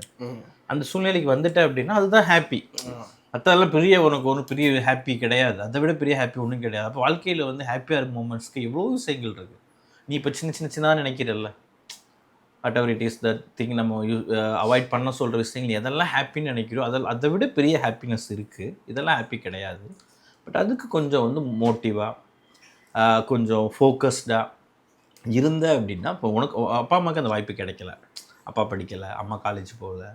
இப்போ இன்றைக்கி வந்து உன்னை நீ எப்படியாவது படி. இன்றைக்கி வந்து அவங்க மெயினாக நம்புறது வந்து இன்றைக்கி சரியான படிப்பை கொடுத்துட்டு அவன் வாழ்க்கை நல்லாயிருக்கும். நீ ஃபீஸே கட்ட முடியலன்னா சார் எப்படியா லோன் வாங்கியாவது வந்து படிக்க வச்சுருவோம், நகை விற்று படிக்க வச்சிடலாம், இல்லை ஒரு இடத்த விற்று அதை படிக்க வச்சிடலாம். இப்போ இன்றைக்கி யாரையும் இன்றைக்கி வந்து யாரையுமே நம்பலை. உன் அக்கௌண்ட்டில் 10 லட்சம் போட்டால் நீ வந்து பிழைச்சிப்பியா? இன்னும் வாய்ப்பே கிடையாது. படிப்பு சரியான படிப்பை கொடுத்துட்டு எதிர்காலம் நல்லா இருக்குங்கிறது ஒரு சரியான படிப்புங்கிறது மிகப்பெரிய ஆயுதம். ஸோ அப்போ இந்த டே ஒன்னே வந்து இந்த யதார்த்தத்தை சொல்லும் போது இதுதான் இப்படி தான், இதெல்லாம் நீ பண்ணு, இதெல்லாம் செய், நீ சாக்ரிஃபைஸ்ங்கிறது ஒன்றும் கிடையாது. நீ எதை தேர்ந்தெடுத்தியோ அதை சரியாக செய். நீ தானே செலக்ட் பண்ண அந்த கோர்ஸை. நான் என்ன சொல்றேன், யாரும் புஷ் பண்ணி கம்பல் பண்ணி இங்கே வந்து பண்ணினா நீ இப்போ போயிலாம் போயிடுன்றேன். உனக்கு இன்ட்ரெஸ்ட் இல்லை, நீ கட்டின படத்தை வாங்கிட்டே போயிடுன்னு சொல்லிடுவேன். எனக்கு இன்ட்ரெஸ்ட்லாம் கிடையாது சார், என்னை எங்கள் அம்மா கம்பல் பண்ணி உணர்ந்து விட்டாங்கன்னா தயவு செஞ்சு போயிட்டுருவேன். நீ விருப்பப்பட்டு உனக்கு பிடிச்சி தான் இப்போ நீ வர்ற. ஏன்னா இன்றைக்கி வந்து கம்பல் பண்ணி புஷ் பண்ணி இன்றைக்கி பசங்களை நம்ம எதுவும் பண்ண வைக்க முடியாது பேரண்ட்ஸ்னால. கண்டிப்பாக அவன் விருப்பப்படுறான் இந்த கோர்ஸ் படிக்கணும், இங்கே தான் படிக்கணும். அப்போ நீ தேர்ந்தெடுத்தது தான். அப்போ நீ தேர்ந்தெடுத்தது நீ சரியாக செய்யணும். அப்போ ஒரு அந்த டே ஒன்னே இந்த ஒரு ஃபோக்கஸ்டு மோட்டோ அப்படின்னா அதை கொஞ்சம் அப்பப்போ கொஞ்சம் நம்ம ரிமைண்டர் கொடுத்துக்கிட்டே இருக்கும்போது 1-2 இருக்க தான் செய்யும். அட்டாரிட்டிஸ் ஏன்னா உங்களுக்கு அந்த ஏஜில் ஏதோ தவறுகள் கிளம்பாக்கம் போயிட்டு போனடிச்சு வரேன்னு சொல்லிடுவாங்க. இருக்க தான் செய்யும். பட் இருந்தாலும் புரிஞ்சுப்பாங்க, எஸ் நான் செஞ்ச இதுதான் மாற்றி. அப்போ இதை வந்து ஒரு ஃபோக்கஸ்டாக எடுத்துகிட்டு அந்த ட்ராவல் அவன் கம்ப்ளீட் பண்ணும்போது கண்டிப்பாக அவனுக்கு வேறு மாதிரி ரிசல்ட் இருக்கும். நான் பயன்படுத்திக்கணும். அதுதான் நீங்கள் பேரண்ட்ஸ் எதிர்பார்க்குறது அதுதான். இன்னைக்கு பெரும்பாலான கல்லூரிகளில் வந்து இந்த கனெக்டிங் வந்து இல்லை. இந்த ஸ்டூடெண்ட்ஸ், ஃபேக்கல்ட்டி, ஸ்டூடெண்ட்ஸ், மேனேஜ்மெண்ட் அப்படிங்கிற ஒரு நல்ல இந்த ஒரு பிரிட்ஜ் இருக்கும் பார்த்தீங்களா.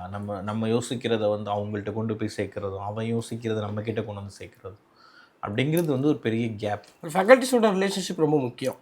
எங்கெல்லாம் தொய்வடையதோ அங்கே நிறைய சிக்கல் இருக்குது. ஆமாம், அதை நீங்கள் பில்டு பண்ணுறது இன்னுமே அதில் இன்னும் உங்களுக்கு இன்னும் டஃப்னு கேளுங்க. ஸ்டூடெண்ட்டை செலக்ட் பண்ண ஃபேக்கல்ட்டி நல்லா செலக்ட் பண்ணணும். ரொம்ப முக்கியம், ரொம்ப முக்கியம். அதுக்கு அடுத்த பெரிய டாஸ்க் அது. சரி, ஸோ இதை வந்து நம்ம கொடுத்துட்டு போகும்போது they will get a good result. சரி, இப்போ எனக்கு ஒரு கேள்வி. இப்போ 10 வருஷம் ஆயிடுச்சுல்ல, ஒரு மாணவரை ஒரு மாணவியை என்னால் மறக்கவே முடியாது அப்படின்னா யார்? இவ்வளவு நாளில் இப்படி ஒரு ஸ்டோரி இதை சொல்கிறதுக்கு ஒரு காலேஜோட ஃபவுண்டராக அசெட் அப்படிங்கிற ஒரு அமைப்பை உருவாக்கினா ரொம்ப பெருமைப்படுறேன் அப்படின்னா. ஸ்டூடெண்ட் அப்படிங்கிறது ஆக்சுவலி மறக்க முடியாத மாணவர்கள் நிறைய மாணவர்கள் இருக்காங்க. அது நான் வந்து ரொம்ப ஸ்டூடெண்ட்ஸ் கனெக்டிங்காக இருப்பேன் நான். அதாவது கனெக்டிங் அப்படின்னு கேட்டிங்கன்னா, நீங்கள் பண்ணக்கூடாத தப்பு பண்ணாலும் நான் மன்னிச்சு ஏற்றுப்பேன். அவ்வளோ எதிர்ப்பு இருக்கும். நல்ல காலேஜாக இருக்கேன். அவ்வளோ எதிர்ப்பு இருக்கும். பிரின்ஸிபல்லேருந்து, வைஸ் பிரின்ஸிபல்லேருந்து, ஃபேக்கல்ட்டிலேருந்து, ஹெச்ஓடிலேருந்து டெர்மினேட் பண்ணியே ஆகணும், டிசி கொடுத்தே ஆகணும்பாங்க. அப்படின்னா நான் கொஞ்சம் அப்படியே பேசி அவங்களும் பிரெயின் வாஷ் பண்ணி, அதுக்கப்புறம் இவரும் பிரெயின் வாஷ் பண்ணி அது கொஞ்சம் ஒரு சமநிலைப்படுத்தி அவன் அடுத்த கட்டத்துக்கு. ஏன்னா நான் என்ன நினைப்பேன் அப்படின்னா, நம்ம இந்த வாய்ப்பை கொடுக்கலாம், அப்புறம் இந்த வாய்ப்பை யார் கொடுப்பாங்க அப்படிங்கிறத யோசிப்பேன். இது ரொம்ப முக்கியம் இல்லை? இந்த வாய்ப்பை நம்ம கொடுக்கலாம், யார் கொடுப்பாங்க நமக்கு தெரியாது இல்லை அப்படிங்கிறது. ஏன்னா ஒரு ஸ்டூடெண்ட் டக்குன்னு டெர்மினேட்டர் கெட் டிசி போ அப்படின்னா சொல்கிறது ரொம்ப ஈஸி. அடுத்து என்ன வாழ்க்கை அப்படிங்கிறது ஒன்று இருக்குல்ல. அப்போ பேரண்ட்ஸ் அப்படிங்கும்போது ஒரு மாணவன் அப்படிங்கிற ஸ்டூடெண்ட் அப்படிங்கிறது உங்களுக்கு ஒரு டைமிங்கில் தான் நமக்கு அவங்க அந்த மாதிரியார் அவங்க ஸ்டூடெண்ட்டு ஃபீஸ் கட்டுறாங்க கொடுக்குறோம். ஒரு இதுக்கப்புறம் ஒரு ரிலேஷன்ஷிப் அப்படிங்கிறது வந்து இப்போ நமக்கு தொடர்ந்து ஒரு வருஷமா 2 வருஷமா ஒரே ஆள் கூட நீங்கள் பழகும்போது மோர் தென் அ ஃப்ரெண்ட் மோர் தென் ஒரு ரிலேஷன் அப்படிங்கிறப்ப இன்னும் அதாவது ஒரு ஃபேமிலி மெம்பர்ஸ் மாதிரியான மாணவர்கள்லாம் நிறைய பேர் இருக்காங்க. ஒரு ஃபேமிலி கனெக்டிங், நம்ம வீட்டு ஃபங்க்ஷன் அவங்க வருவாங்க, அவங்க வீட்டு ஃபங்க்ஷன் போகிறது, இங்கே நம்ம வீட்டில் ஸ்டே பண்ணுறது, அவங்க அந்த மாதிரி வந்து நிறைய ஸ்டூடெண்ட்ஸ் இருக்காங்க. அதில் பெருமைக்குரிய மாணவர்கள் நிறைய பேர் இருக்காங்க. யாரை சொல்றது யாரை விடுறது கோச்சுக்குருவாங்கன்ட்டு. சரி, ஓகே, யாரை சொல்றது யாரை விடுறதுன்னு தெரியல. பட் எல்லாரும் நல்ல ஸ்டேஜில் இருக்காங்க, நல்ல பொசிஷன்ல இருக்கிறாங்க. சரி, நான் இப்படி கேட்குறேன், மறக்க முடியாத ஒரு தேங்க்ஸ் கிவிங் எனக்கு இப்படி வந்து ஒருத்தர் நன்றி சொன்னார். Super super. நான் வந்து அதை மறக்க மாட்டேன்னா அதாவது ஒரு ஸ்டூடெண்ட் வந்து ஒரு பேரண்ட்ஸோட வந்து நம்மளை மீட் பண்ணார். அதாவது படித்து முடிச்சுட்டு வேலைக்கெலாம் போயிட்டான், ஃபாரின் போயிட்டு நல்லா செட்டில்டு. திரும்ப அவங்க பேரண்ட்ஸோட வந்து அவனுடைய மேரேஜுக்கு வந்து இன்வைட் பண்ணி வந்தாங்க. இந்த மாதிரி நெக்ஸ்ட் மந்த் மேரேஜ் இருக்குது சார் அப்படின்னு வரும்போது நிறைய கிஃப்டெல்லாம் வாங்கிட்டு, நிறைய ஃபாரின் சாக்லேட்ஸ், பர்ஃப்யூம்ஸ் அதெல்லாம் நிறைய வாங்கிட்டு அவங்க அப்பா அம்மாவோட வந்து இன்விடேஷன் கொடுத்தான். அதில் வந்து உங்கள் அப்பா வந்து ஃபஸ்ட்டு வந்து உங்களுக்கு அதாவது ஃபஸ்ட் இன்விடேஷன் உங்களுக்கு தான் கொடுக்கணும்னு நான் சொன்னேன். பட் ரொம்ப தூரத்துலேருந்து எங்களால் அந்த கோயிலுக்கெலாம் போயிட்டு வர முடியல. அதனால் வந்து நான் உங்களுக்கு முதல் பத்திரிக்கை நீங்கள் வைக்கிறதாக அதை நினச்சிக்கணும், நானும் அந்த மாதிரி தான் அதை எதிர்பார்க்குறேன். அதனால் நீங்கள் முன்னாடி முதல் நாளே வந்துடணும். ஏன்னா இன்றைக்கி நாங்கள் இந்த லெவலில் இருக்கோம், இன்றைக்கி நாங்கள் இந்த எங்கள் ஊரில் ஒரு தலை நிமிர்ந்து நாங்கள் நீங்கள் இருக்கிறோம் அப்படின்னா அதுக்கு முக்கியமான காரணம் இந்த இடம் தான். இல்லைன்னா நான் என்னவா இருப்பேன்னு எனக்கு தெரில, என் பையன் என்ன இருப்பான்னு எனக்கு தெரியல அப்படின்னு அது ரொம்ப ஒரு மெல்டிங் மொமெண்ட்டாக வந்து இருந்தது. சொல்லும்போது எனக்கே ஒரு கிராமத்தில் ஒரு குடும்பம் தலையெடுக்கிறதுன்னு இருப்பேன். தலையெடுக்கிறங்கிற வார்த்தை ரொம்ப முக்கியம். ஏன்னா அதுக்கு முன்னாடி இந்த தலைமுறையில் யாருக்கும் சரியான வழிகாட்டுதல் இருந்திருக்காது, யாரும் நிலச்சிருந்துருக்க மாட்டாங்க. அதே குடும்பத்தை சேர்ந்த அங்காளி பங்காளிலாம் ஒரு இடத்துக்கு வரும்போது ஒரு குடும்பம் மட்டும் வர்றதுக்கு தவிச்சுக்கிட்டே இருக்கிறது இருக்குல்ல, அது ஏதாவது ஒரு தலைமுறை ஏன் வந்து படிங்கன்னு எல்லாரையும் சொல்கிறோம்னா, பொருளாதார ரீதியாக பின்னாடி இருந்து மேலே வரணும் துடிக்கிற ஒருத்தரை கைபிடிச்சு தூக்கிட்டு வர்றதுக்கு கல்வியை தவிர வேறு எந்த சோர்ஸுமே கிடையாது. 100%. அதை கொண்டு வந்து இன்னைக்கு நாங்கள் எங்கள் ஊரில் அவங்களுக்கு பெரிய கோடீஸ்வரன் ஆகணும், பங்களா, BMW, own island, charter flight எதுவும் கிடையாது. என் ஊரில் நான் தலைநிமிர்ந்து நடக்கிறேன். அந்த சுயமரியாதையை கொடுக்கறது வந்து இருக்குல்ல, அது ரொம்ப மகிழ்ச்சியாக இருக்குது. சரி, இப்போ எனக்கு இவ்வளோ தூரம் பேசிகிட்டு இருக்கும்போது ஒரு வகுத்தறிச்ச ஒன்று இருக்குது. ஏன்னா இப்போ நான் காலேஜ் படிக்கும்போதெல்லாம் நான் கவர்மெண்ட் காலேஜில் படித்தேன். காலேஜில் சிம்போசியம் அப்படின்னா டென்ஷன் ஆயிடுவாங்க ஸ்டாஃப்ஸ். ஐவினா அடிக்கே வந்துடுவாருங்க சார். அப்புறம் கடைசியாக அந்த காலேஜ் முடிக்கும்போது ஒரு வருஷம் பெங்களூரு, மைசூரு பெரிய அதிசயமாக போயிட்டு வந்தோம். உங்கள் காலேஜோட சோசியல் மீடியா பக்கத்தை இப்படி சும்மா பார்ப்போம், பார்த்தா தாய்லாந்து குட்டி போயிடலாம். தாய்லாந்து போனாங்க, அது பெரிய சோகதை ஆகி போச்சு. அது அப்புறம் இருக்கட்டும். நிஜமாவே இல்லை அதாவது இப்போ இன்னைக்கு வந்து உங்களுக்கு அந்த கேம்பஸ் லைஃப் அப்படிங்கிறது வந்து இன்னைக்கு பசங்க இப்போ உள்ள ட்ரெண்டுக்கு ரொம்ப எதிர்பார்க்குறாங்க. ஆமாம். ஸோ படிப்பு அப்படிங்கிறது வந்து இன்னொரு விஷயம் வந்து அந்த எக்ஸ்பீரியன்ஸ் அப்படிங்கிறது இப்போ அந்த ஏஜில் கிடைச்சாதான். எனக்கு ரொம்ப வைத்தறிச்சல. நீங்கள் ஒரு தாய்லாந்து போகணும், இல்லை இப்போ நீங்கள் இப்போ நீங்கள் எல்லா நாடும் சுற்றிட்டு இருக்கீங்க. நான் காலேஜ் படிக்கிறேன். 19 வயசு கிடைச்ச வாய்ப்பு எல்லாருக்கும் கிடைக்கும்னு சொல்ல முடியாது. வாய்ப்பே கிடையாது. நான் ஏதோ அப்போ படிச்சுட்டு இருக்கும் போதே வந்து ஒரு மலேசியா, துபாய், தாய்லாந்து, சிங்கப்பூர் இந்த மாதிரி கண்ட்ரீஸ் அப்படிங்கிறது ஒரு ஸ்டூடெண்ட் இம்மர்சன் ப்ரோக்ராம், அது ஸ்டூடெண்ட் எக்ஸ்சேஞ்ச் ப்ரோக்ராம். அது நாட் ஓன்லி ஒரு டூர் மட்டுமே கிடையாது. இப்போ நமக்கு ஒரு இயரில் வந்து துபாயில் போய் அங்கே இருக்கக்கூடிய ஒரு யூனிவர்சிட்டியில் ஆக்சுவலி ஸ்டூடெண்ட்ஸ் ஸ்டே பண்ணுறது ஒரு யூனிவர்சிட்டியில் தான், அங்கே உள்ள ஒரு டாப் யூனிவர்சிட்டியில். இப்போ தாய்லாந்து போனாங்கன்னா தாய்லாந்தில் இருக்கக்கூடிய ஒரு சினவேத்ரா யூனிவர்சிட்டியில் தான் நம்ம ஸ்டூடெண்ட்ஸ் ஸ்டே பண்ணோம். தாய்லாந்தில் காலேஜ்லாம் இருக்கா? அங்கே மாணவர்கள் இருக்காங்க, பேரண்ட்ஸ். நான் வந்து தாய்லாந்து இயற்கையான காடுகள், மரங்கள், இன்ஸ்டாகிராம்ல அது மாதிரி. Okay okay. இப்போ அது மாதிரி வந்து அது ஸ்டூடெண்ட் இம்மர்சன் ப்ரோக்ராம். அதில் போய் அவங்க ஒரு 15 நாள் ஒரு 10 நாள் அந்த யூனிவர்சிட்டியிலே ஸ்டே பண்ணுவாங்க. 15-10 நாள்? எஸ். 4 நாள் 5 நாள் காலையில் கூட்டி போய் சாயங்காலம் கூட்டியாரலாம்? இல்லை tour. It's not complete tour கிடையாது. அது வந்து ஒரு ஸ்டடி டூர், எஜுகேஷன் ட்ரிப் தான். அங்கேயும் கிளாஸ் நடக்கும், சர்டிஃபிகேட் கொடுப்பாங்க. அதுக்கு அது இல்லாமல் கொஞ்சம் இந்த லோக்கல் சைட் சீயிங் இப்போ தாய்லாந்தில் இருக்கக்கூடிய beaches whatever it is that areas local sights எல்லாம் முடிச்சுட்டு ஒரு கம்ப்ளீட் பண்ணிட்டு வருவாங்க. எவ்ரி இயர் வந்து நம்ம துபாய், தென் மலேசியா, தென் தாய்லாந்து, இந்த மாதிரி எவ்ரி இயர் ஒரு ரொம்ப நல்ல விஷயம்ண்ணே. நீங்கள் இங்கேருந்து துபாய் நான் ஃபஸ்ட்டு போனப்போ எனக்கு ரொம்ப வியப்பாக இருக்குது. ஏன்னா நான் யூஎஸ் போயிட்டு வந்திருக்கேன், இன்னும் கொஞ்சம் நல்ல நாடுகளுக்கெல்லாம் போயிட்டு வந்த அனுபவத்தை வச்சு சொல்கிறேன். துபாயில் கிடைச்ச அனுபவம் எனக்கு வேறு எங்கேயுமே கிடைக்கல. ஏன்னா உலகத்தில் இருக்கிற எல்லா நாட்டு மக்களையும் நான் ஒரு இடத்துல பார்க்க முடிஞ்சுது. ஓகே, ஏஷியன் பீப்புளும் இருக்காங்க, அங்கிட்ட யூரோப்பியன்ஸும் வர்றாங்க, அமெரிக்காவுடைய வட அமெரிக்கா, தென் அமெரிக்காவிலேருந்து வர்றாங்க, ஆஸ்திரேலியன்ஸ், ஆப்பிரிக்கன்ஸ்னு, ஜாப்பனீஸ், சைனீஸ், உலகத்தோட எல்லா விதமான மக்களும் இப்படி தான் இருப்பானாங்கிறத நேரில் பார்க்குற ஒரு பெரிய எக்ஸ்போசர் எனக்கு துபாயில் கிடைக்கும். இன்னொன்று வந்து அந்த உங்களுக்கு அந்த சிந்தனை மாறும். ஒரு பிரம்மாண்டம் வந்து இவ்வளோ விஷயம் இருக்கா, அவ்வளோ பிரம்மாண்டமாக இருக்கா, நான் அதை கடந்துட்டேன். அது வரைக்கும் பெரிய ஆச்சரியமாலாம் இருக்கும்ல, அது ஒரு மாதிரி நேரில் பார்த்து ஓ இவ்வளோ தானா, இது ஒரு பெரிய இன்ஃபீரியாரிட்டி காம்ப்ளெக்ஸை உடைக்கிற ஒரு நல்ல ஒரு எக்ஸ்போசராகவும் நான் பார்க்குறேன். இப்போ இங்கேருந்து அதுதான் அதோட மோட்டோவே அதுதான். இப்போ ஒரு கிராமத்துலேருந்து ஒரு சின்ன ஊர்லேருந்து வர ஒரு பையன் இந்த உலகத்தை நம்ம எப்படி ஃபேஸ் பண்ண போகிறோம், ஒரு பெரிய நிறுவனத்தில் நிறைய பேர் மத்தியில் நம்ம எப்படி வேலை பார்க்க போகிறோன்னு இருக்கிறவங்க நீங்கள் ஒரு 10 நாளுக்கு கூடவே இருந்து அப்படி கதகதப்பாக கூட்டு போய் இது தாண்டா உலகம் நீங்கள் காமிச்ச பிறகு அவனுக்கு வர கான்ஃபிடென்ஸ் இருக்குல்ல, தடைகள் எல்லாம் உடைச்சிடும், அவங்களோட பாசிட்டிவ்னஸ் இன்க்ரீஸ் ஆகிடும். இல்லை அதுதான் எனக்கு ரொம்ப ஆச்சரியமாக இருக்குது. ஒரு கல்லூரி ஒரு மலேசியாவுக்கு, ஒரு சிங்கப்பூருக்கு, ஒரு துபாய்க்கு, ஒரு தாய்லாந்து, வாட்டவர் எங்கே வேற ஏதோ ஒரு நாட்டுக்கு கூட்டி போய் ஒரு கல்லூரி படிக்கிற மாணவர் 19-20 வயசு பையனை கூட்டு போய் இது தாண்டா உலகம்னு அறிமுகப்படுத்துறது இருக்குல்ல. அதுக்கப்புறம் இப்போ இது ஒரு சின்ன வித்தியாசம்தான். நான் எங்கேயுமே போகல, இங்கே தான் படித்து சென்னையில் தான் இருக்கேன். நான் நல்லா படிச்சுட்டேன், மார்க் வாங்கிட்டேன். ஆனால் இன்டர்வியூலாம் எனக்கு துபாயில் வேலைங்கிறப்போ எனக்கு வர ஒரு பயம் இருக்குல்ல, அதை என்னை தடுத்து நிறுத்திடும்.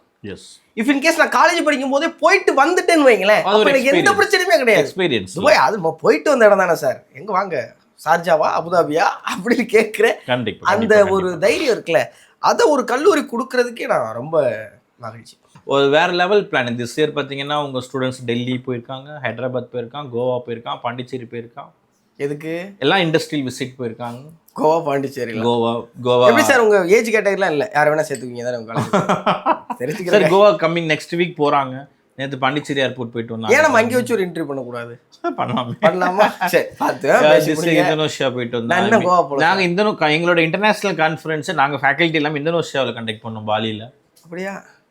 என்ன சார், நாங்களாம் வாலியில் கண்டக்ட் பண்ணிட்டு நீங்கள் வாலியில் போய் பாலியில் கண்டக்ட் பண்ணோம். ஸோ இப்போ நீங்கள் என்னை பெருசாக யோசிக்க வைக்கிறீங்க, ஏன் நான் ஒரு கல்லூரி திறக்கக்கூடாது அப்படிங்கிற அளவுக்கு நான் ஏதாவது ஃப்ரான்ச்சைசி கொடுத்துடலாம். நல்லது. சரி, இப்போ மாணவர்கள் பக்கம் இருந்து உங்கள் பக்கம் திருப்புறேன் கத்தி முனையை. இவ்வளோ நேரம் வந்து நம்ம நேர்மறையாக எல்லாமே பேசிட்டோம், உண்மைதான், எதுவும் பொய் இல்லை. ஆனால் இந்த ஒரு பக்கம் இருக்குல்ல, ஒரு கல்வி நிறுவனத்தை எடுத்து நடத்துறது, அது வெற்றிகரமான பாதையில் எடுத்துகிட்டு போகும்போதும் நீங்கள் சந்திக்கிற சில எதிர்ப்புகள், சில வெறுப்பு, சில துரோகம், இதெல்லாம் இருக்குல்ல, இதில் எதெல்லாம் என்னை கொஞ்சம் ஒரு நிமிஷம் யோசிக்க வச்சுது, ஆனால் நான் மீண்டு வந்தேன், இதெல்லாம் எனக்கு கிடைச்ச பாடம் அப்படின்னா என்ன சொல்லுங்க? இல்லை, அதாவது இது நாள் வரையும் வந்து எதுவுமே ஒரு விஷயத்துக்காக அதை வந்து நம்ம யோசித்து ஸ்ட்ரக் ஆனது இல்லை. என்னை கேட்டிங்கன்னா அப்படியே கோ வித் ஃப்ளோ தான். அதாவது லைக் நான் கூட மீட்டிங்கில் அடிக்கடி சொல்லுவேன், தண்ணி மாதிரி ஒரு குப்பை விழுந்தாலும் இழுத்துட்டு ஓடிக்கிட்டு இருக்க வேண்டியது தான், ஒரு பூ விழுந்தாலும் நம்ம தண்ணி மாதிரி இழுத்துட்டு போயிட்டு இருக்க வேண்டியது தான். ஸோ இந்த பீப்புள்ஸ் சரௌண்டிங், நம்ம கூட இருக்கிறவங்க இல்லை நம்மளை கூட இல்லாதவங்க, maybe whatever the mindset, positiveness or negative, நம்ம அது வந்து என்ன, we are all the human, எல்லோரும் மனிதர்கள் தானே. எப்போது வேலை செஞ்சிடும் கொஞ்சமாவது கொஞ்சம் வேலை செய்யும்போது அது வந்து எந்த வகையிலையும் இதுவரை என்னை டவுன் பண்ணது இல்லை. நான் அந்தளவுக்கு ரொம்ப டீப்பாக அதை எடுத்துக்கிட்டதும் இல்லை.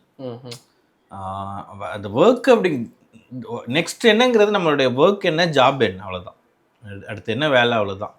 அந்த வேலையை செய்வோம், அதெல்லாம் நீங்கள் வந்து இக்னோர் பண்ணிவிட்டு, நீங்கள் சொல்கிற மாதிரி கண்டிப்பாக ஏதோ ஒரு நெருடல்கள் இருக்க தான் செய்யும், ஏதோ சின்ன விஷயம், ஏதோ யாருனாலேயோ என்னவோ அப்படிங்கிறது. பட் அதெல்லாம் ஓவர் கம் பண்ணி அதுக்கு தான் ரொம்ப இம்பார்ட்டன்ஸ் கொடுக்குறது கிடையாது. இன்னும் சிம்பிளாக சொல்லணும்னா, என் கடன் பணி செய்து கிடப்பதே அப்படிங்கிற என் கடன் பணி செய்து கிடப்பதே அப்படிங்கிற மாதிரி அதெல்லாம் மைண்டில் போட்டுக்காமல் நம்ம பாட்டு அடுத்தடுத்து வேலை வேலை வேலை வேலை வேலைன்னு போயிட்டு இருக்கோம், அவ்வளோதான். இதுவே ஒரு ரொம்ப சரியான விஷயம். ஒரு துரோகமோ அல்லது ஏமாற்றமோ வரும்போது உட்கார்ந்து அதை பத்தி யோசிக்க No need- வருத்தப்பட no need to நேரம் give time. இல்லாத ஒரு Yes. ஆள் இருக்காரு. அவ்வளவுதான், நேரம் கொடுக்க தேவையில்லை. அவருக்கு இது ஒரு பெரிய விஷயம் கிடையாது. சரி, இப்போ எங்கிட்ட இருந்து வரேன், எங்கிட்ட இருந்தாலும் கேட்டு போறேன். எங்கிட்ட வரேன், ஒரு ஐடி கம்பெனியில் வேலை பார்க்குறேன், ஒரு மீடியாவில் வேலை பார்க்குறேன், இதே மாதிரி செல்ஃப் எம்ப்ளாய்டாக இருக்கிறேன். எல்லாருக்கும் இன்னைக்கு ரொம்ப சுலபமாக பயன்படுத்தக்கூடிய வார்த்தை இந்த ஸ்ட்ரெஸ் இருக்குல்ல. ஒரு கல்லூரியுடைய நிறுவனர், அதுவும் ஏனோ தானோன்னு வந்து படிச்சுட்டு போகிறது இல்லை. இவங்க எல்லாருடைய ஃப்யூச்சருக்கும் நான் தான் பொறுப்புங்கிற ரெஸ்பான்சிபிள் கையில் எடுத்துகிட்டு ஆன்சரபிளான ஒரு பர்சனாலிட்டியாக இருக்கிற உங்களுக்கான ஸ்ட்ரெஸ்ஸை எப்படி ஹேண்டில் பண்ணுறீங்க? ஆக்சுவலி ஸ்ட்ரெஸ் அப்படிங்கிறது எப்போ வரும்னு நீங்கள் நினைக்கிறீங்க? வேலைப்பளு அதிகரிக்கும் போது, பொறுப்புகள் கூடும்போது, ஒரு நெருக்கடி வரும்போது, சமாளிக்க முடியாமல் திணறும் போது ஸ்ட்ரெஸ் ஆகலாம். பட் எனக்கு இந்த ஒர்க் லோடு இருக்குது பார்த்தீங்களா, ஒர்க் லோட் ஆகும்போது தான் நான் ஸ்ட்ரெஸ்ஸாக ஃபீல் பண்ணுவோமோ எனக்கு தெரியும். அலெக்சாண்டர்கிட்ட உனக்கு பயமாக இருக்காதான்னு கேட்டாங்களாம். அவர் பயம்னா என்னன்னு கேட்டாராம். அது மாதிரி ஸ்ட்ரெஸ்னா என்னன்னு கேட்கலான்னு பார்க்குறீங்க. இல்லை, நல்லா இருக்கு சார் நிஜமாவே. இல்லை, என்ன நல்லா இருக்குன்னா, ஸ்ட்ரெஸ்ஸு இப்போ இந்த வார்த்தையை கேட்கும் போதே ஆமாம் அப்படி ஒரு வார்த்தை இருக்குல்லங்கிற ஒரு உணர்வுக்கு மூஞ்சில வெளியே வரதை நான் பார்க்க முடியுது. நான் யூஸ் பண்ணதே இல்லை இந்த நீங்க அதுதான் எனக்கு பச்சையே தெரியுது.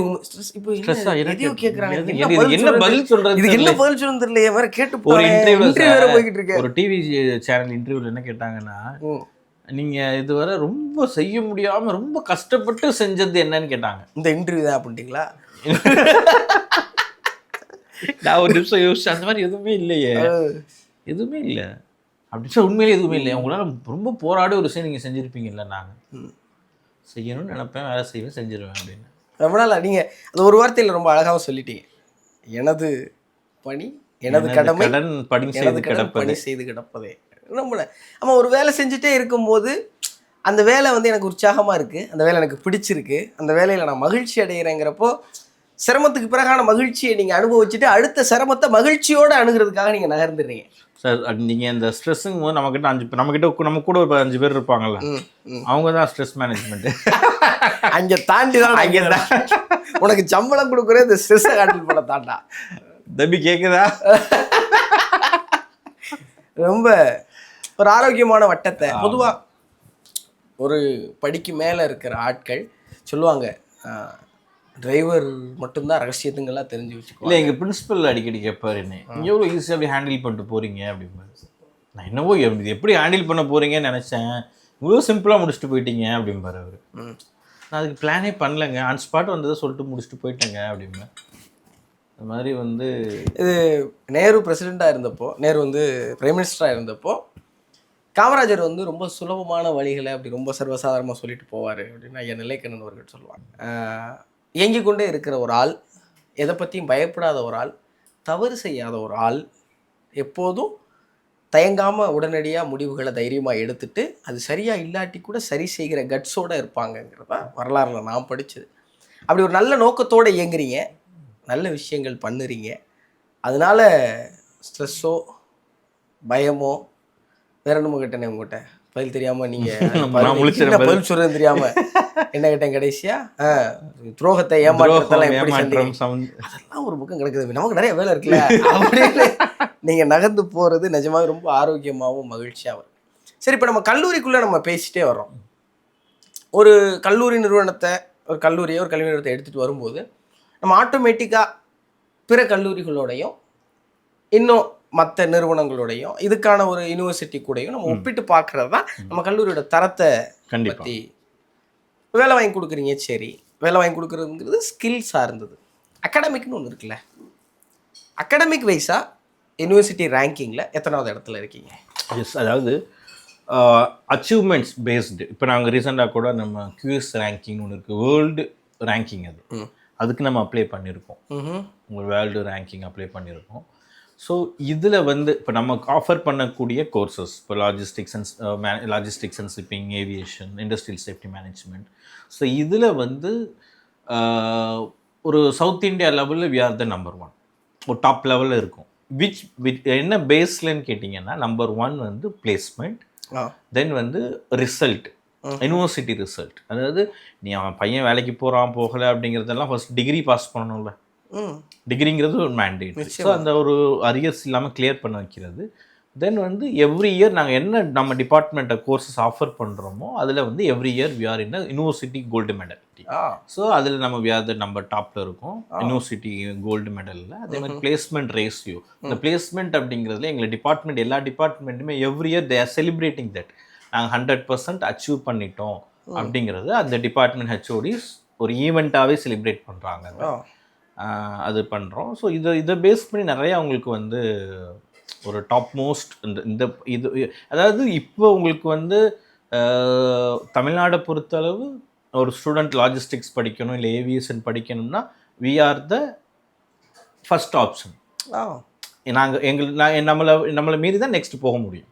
இப்போ நான் அசட் கேட்டேன், அசட் எனக்கு பிடிச்சிருக்கு, அசட்டில் எனக்கு செட் ஆகிடுச்சு, ஓகேன்னா ஓகே. இல்லைங்க அசட்டில் ஏதாவது எனக்கு வந்து இன்கேஸ் கொஞ்சம் எனக்கு தூரமாக இருக்குது, ஏதோ ஒரு ரீசன் வச்சுக்கோங்களேன், இதனால தான் அடுத்த போக முடியுமே தவிர we are the first priority. அதே மாதிரி ஸ்டூடெண்ட் ஸ்காலர்ஷிப், அதாவது ஒரு பொருளாதார ரீதியில் பின்தங்கி இருக்கக்கூடிய மாணவர்களுக்கு ஒரு ஸ்காலர்ஷிப் எக்ஸாம் வச்சு அதை பேஸ் பண்ணி ஸ்காலர்ஷிப் கொடுக்குறாங்க.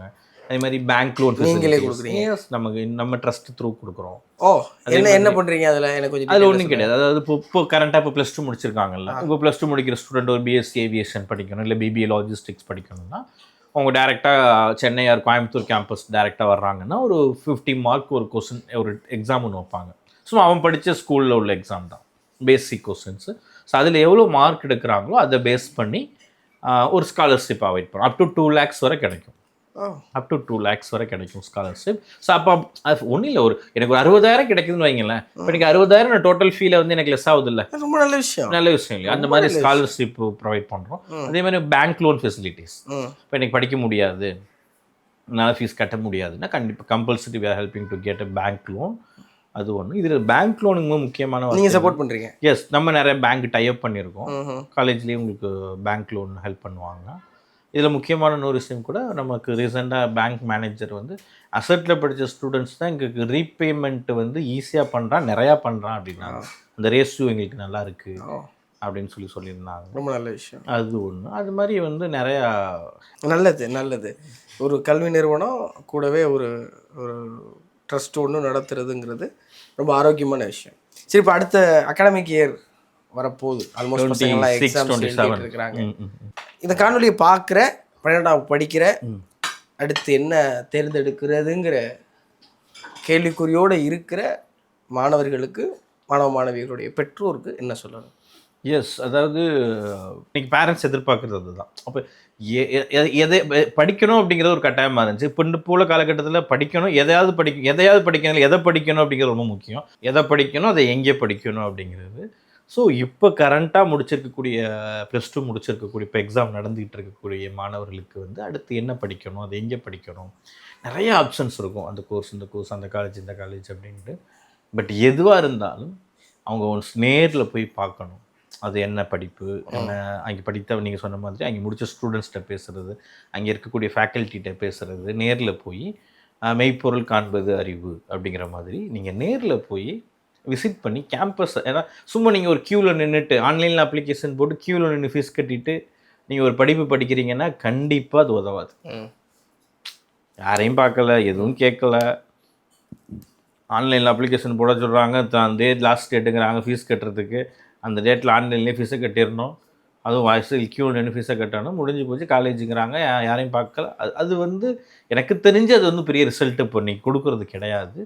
ஒன்ஸ் நீங்கள் நேரில் போய் பிரின்ஸிபலையோ வைஸ் பிரின்ஸிபலையோ நீங்கள் என்னையும் மீட் பண்ணணும், இல்லை சிஓ பார்க்கணுனாலும் நீங்கள் டேரெக்டாக டைமிங் கேட்டு கூட மீட் பண்ணலாம்.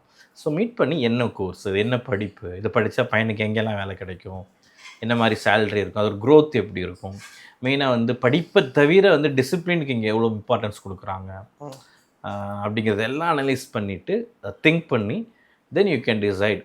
அதுக்கப்புறம் அந்த கோர்ஸையோ அந்த கல்லூரியோ நீங்கள் வந்து முடிவு பண்ணுறதுங்கிறது நல்ல விஷயம். அது நாட் ஓன்லி 12th முடித்து அப்படி கிடையாது, அதுக்கு யூஜி முடித்த மாணவர்கள், நான் ஏற்கனவே பிகாம் பிபிஏ இல்லை இன்ஜினியரிங் முடிச்சிருக்கேன், நான் எம்பிஏ படிக்கணும், அந்த மாணவர்களுக்குமே நம்ம எம்பிஏ கோர்ஸ் நிறைய ஆஃபர் பண்ணுறோம். MBA airline airport management, MBA shipping and logistics, MBA industrial safety management, MBA business analytics, இந்த மாதிரி நிறையா டிகிரி, எம்பிஏ மாஸ்டர் ப்ரோக்ராம் இருக்குது. ஸோ ஒன்ஸ் என்னோடய அட்வைஸ், நேரில் போங்க, அது என்ன படிப்பு என்னங்கிறத கல்லூரி முழுசாக தெரிஞ்சுக்கிட்டு நீங்கள் ஜாயின் பண்ணுறதுங்கிறது வெல் அண்ட் குட்டாக இருக்கும். ரொம்ப மகிழ்ச்சி, ரொம்ப நன்றியும் கூட. நல்ல உணவுக்கும் ஒரு ஒரு தெளிவான பார்வைக்கும் பெரிய நன்றி. ஆமாம், அது மெயினாக முக்கியமாக உங்களை வந்து இந்த ரமலான் மாதத்தில் அதுவும் இந்த இஃப்தார் டைமிங்கில் வந்து உங்களை மீட் பண்ணி சந்திச்சு இவ்வளோ விஷயம், என்ன சொல்லப்போனால் மனசு விட்டு யாரும் கேட்காத கேள்வியெல்லாம் கேட்டு அதெல்லாம் நீங்கள் நிறையா வந்து கொஞ்சம் பேச வச்சிங்க. அதுக்கு ரொம்ப ஹாப்பி. நன்றி, தேங்க்ஸ் ஃபார். அந்த ரமலான் மாதத்தில் இந்த நோன்பு உணவு சாப்பிட்டதுக்கு ஏதாவது நல்லது செய்யணும் அப்படிங்கிறதான் அடிப்படை. இந்த நேர்காணலே நான் ஒரு நல்லது செஞ்சதாக தான் கருதுகிறேன். நிறைய கிராமப்புறங்களில் நிறைய நடுத்தர குடும்பத்தில் இருந்து பொருளாதார ரீதியாக நான் மேலே வரணும்னு நினைக்கிறவங்க, நான் எடுத்து என்ன பண்ணுறேனே தெரியல, எப்படியாவது தலையெடுக்கணும் அப்படின்னு நினைக்கிறவங்க, இல்லை எனக்கு வந்து விமான நிலையத்தில் வேலை செய்யணுங்கிற ஆசை இருக்குது, எனக்கு வந்து ஒரு சேஃப்டி இன்ஜினியராக வேலை செய்யணுங்கிற ஆசை இருக்குது, எனக்கு லாஜிஸ்டிக்ஸ் படிச்சுட்டு பிஸ்னஸில் எனக்கு நிறைய உலகளாவிய அறிவை சேகரிக்கணுங்கிற ஆசை இருக்குதுன்னு நினைக்கிறவங்கெல்லாம் நேராக அசட்டில் வந்து சேர்ந்து படிங்கங்கிறது இல்லை. அவர் சொன்ன அதே வார்த்தையை ரொம்ப தைரியமாக திரும்ப சொல்கிறதுக்கு எனக்கு மகிழ்ச்சி. போய் அசட் காலேஜை பாருங்கள், கல்லூரி வளாகத்தை பாருங்கள், கல்லூரியில் படித்த மாணவர்கள்ட்ட விசாரிங்க, பிரின்சிபல்கிட்ட, வைஸ் பிரின்சிபல்கிட்ட, ஹெச்ஓடிகிட்ட, ஸ்டாஃப்ஸ்கிட்ட எல்லாம் பேசுங்க. சிஓ சொல்கிறார் முடிஞ்சால் என்னையே வந்து பாருங்கள், பார்த்து அதன் பிறகு இது சரியாக இருக்குங்கிற நம்பிக்கையை உறுதி செஞ்சுக்கிட்டு உங்கள் வாழ்க்கையில் நீங்கள் அடுத்த கட்டம் நகர்றதுக்கு உங்கள் எல்லாரையும் இந்த ரமலான் மாதத்தில் அன்போடு வாழ்த்துறேன். அந்த நேர்காணல் மூலியமாக உங்கள் எல்லாரையும் சந்திக்கிறதுலையும் அண்ணனை சந்தித்து இவ்வளோ நேரம் பேசுனதில் எனக்கு ரொம்ப மகிழ்ச்சி. இவ்வளோ நேரத்தை நீங்கள் கொடுத்ததுக்கு ரொம்ப நன்றி. Very happy. தேங்க்யூ.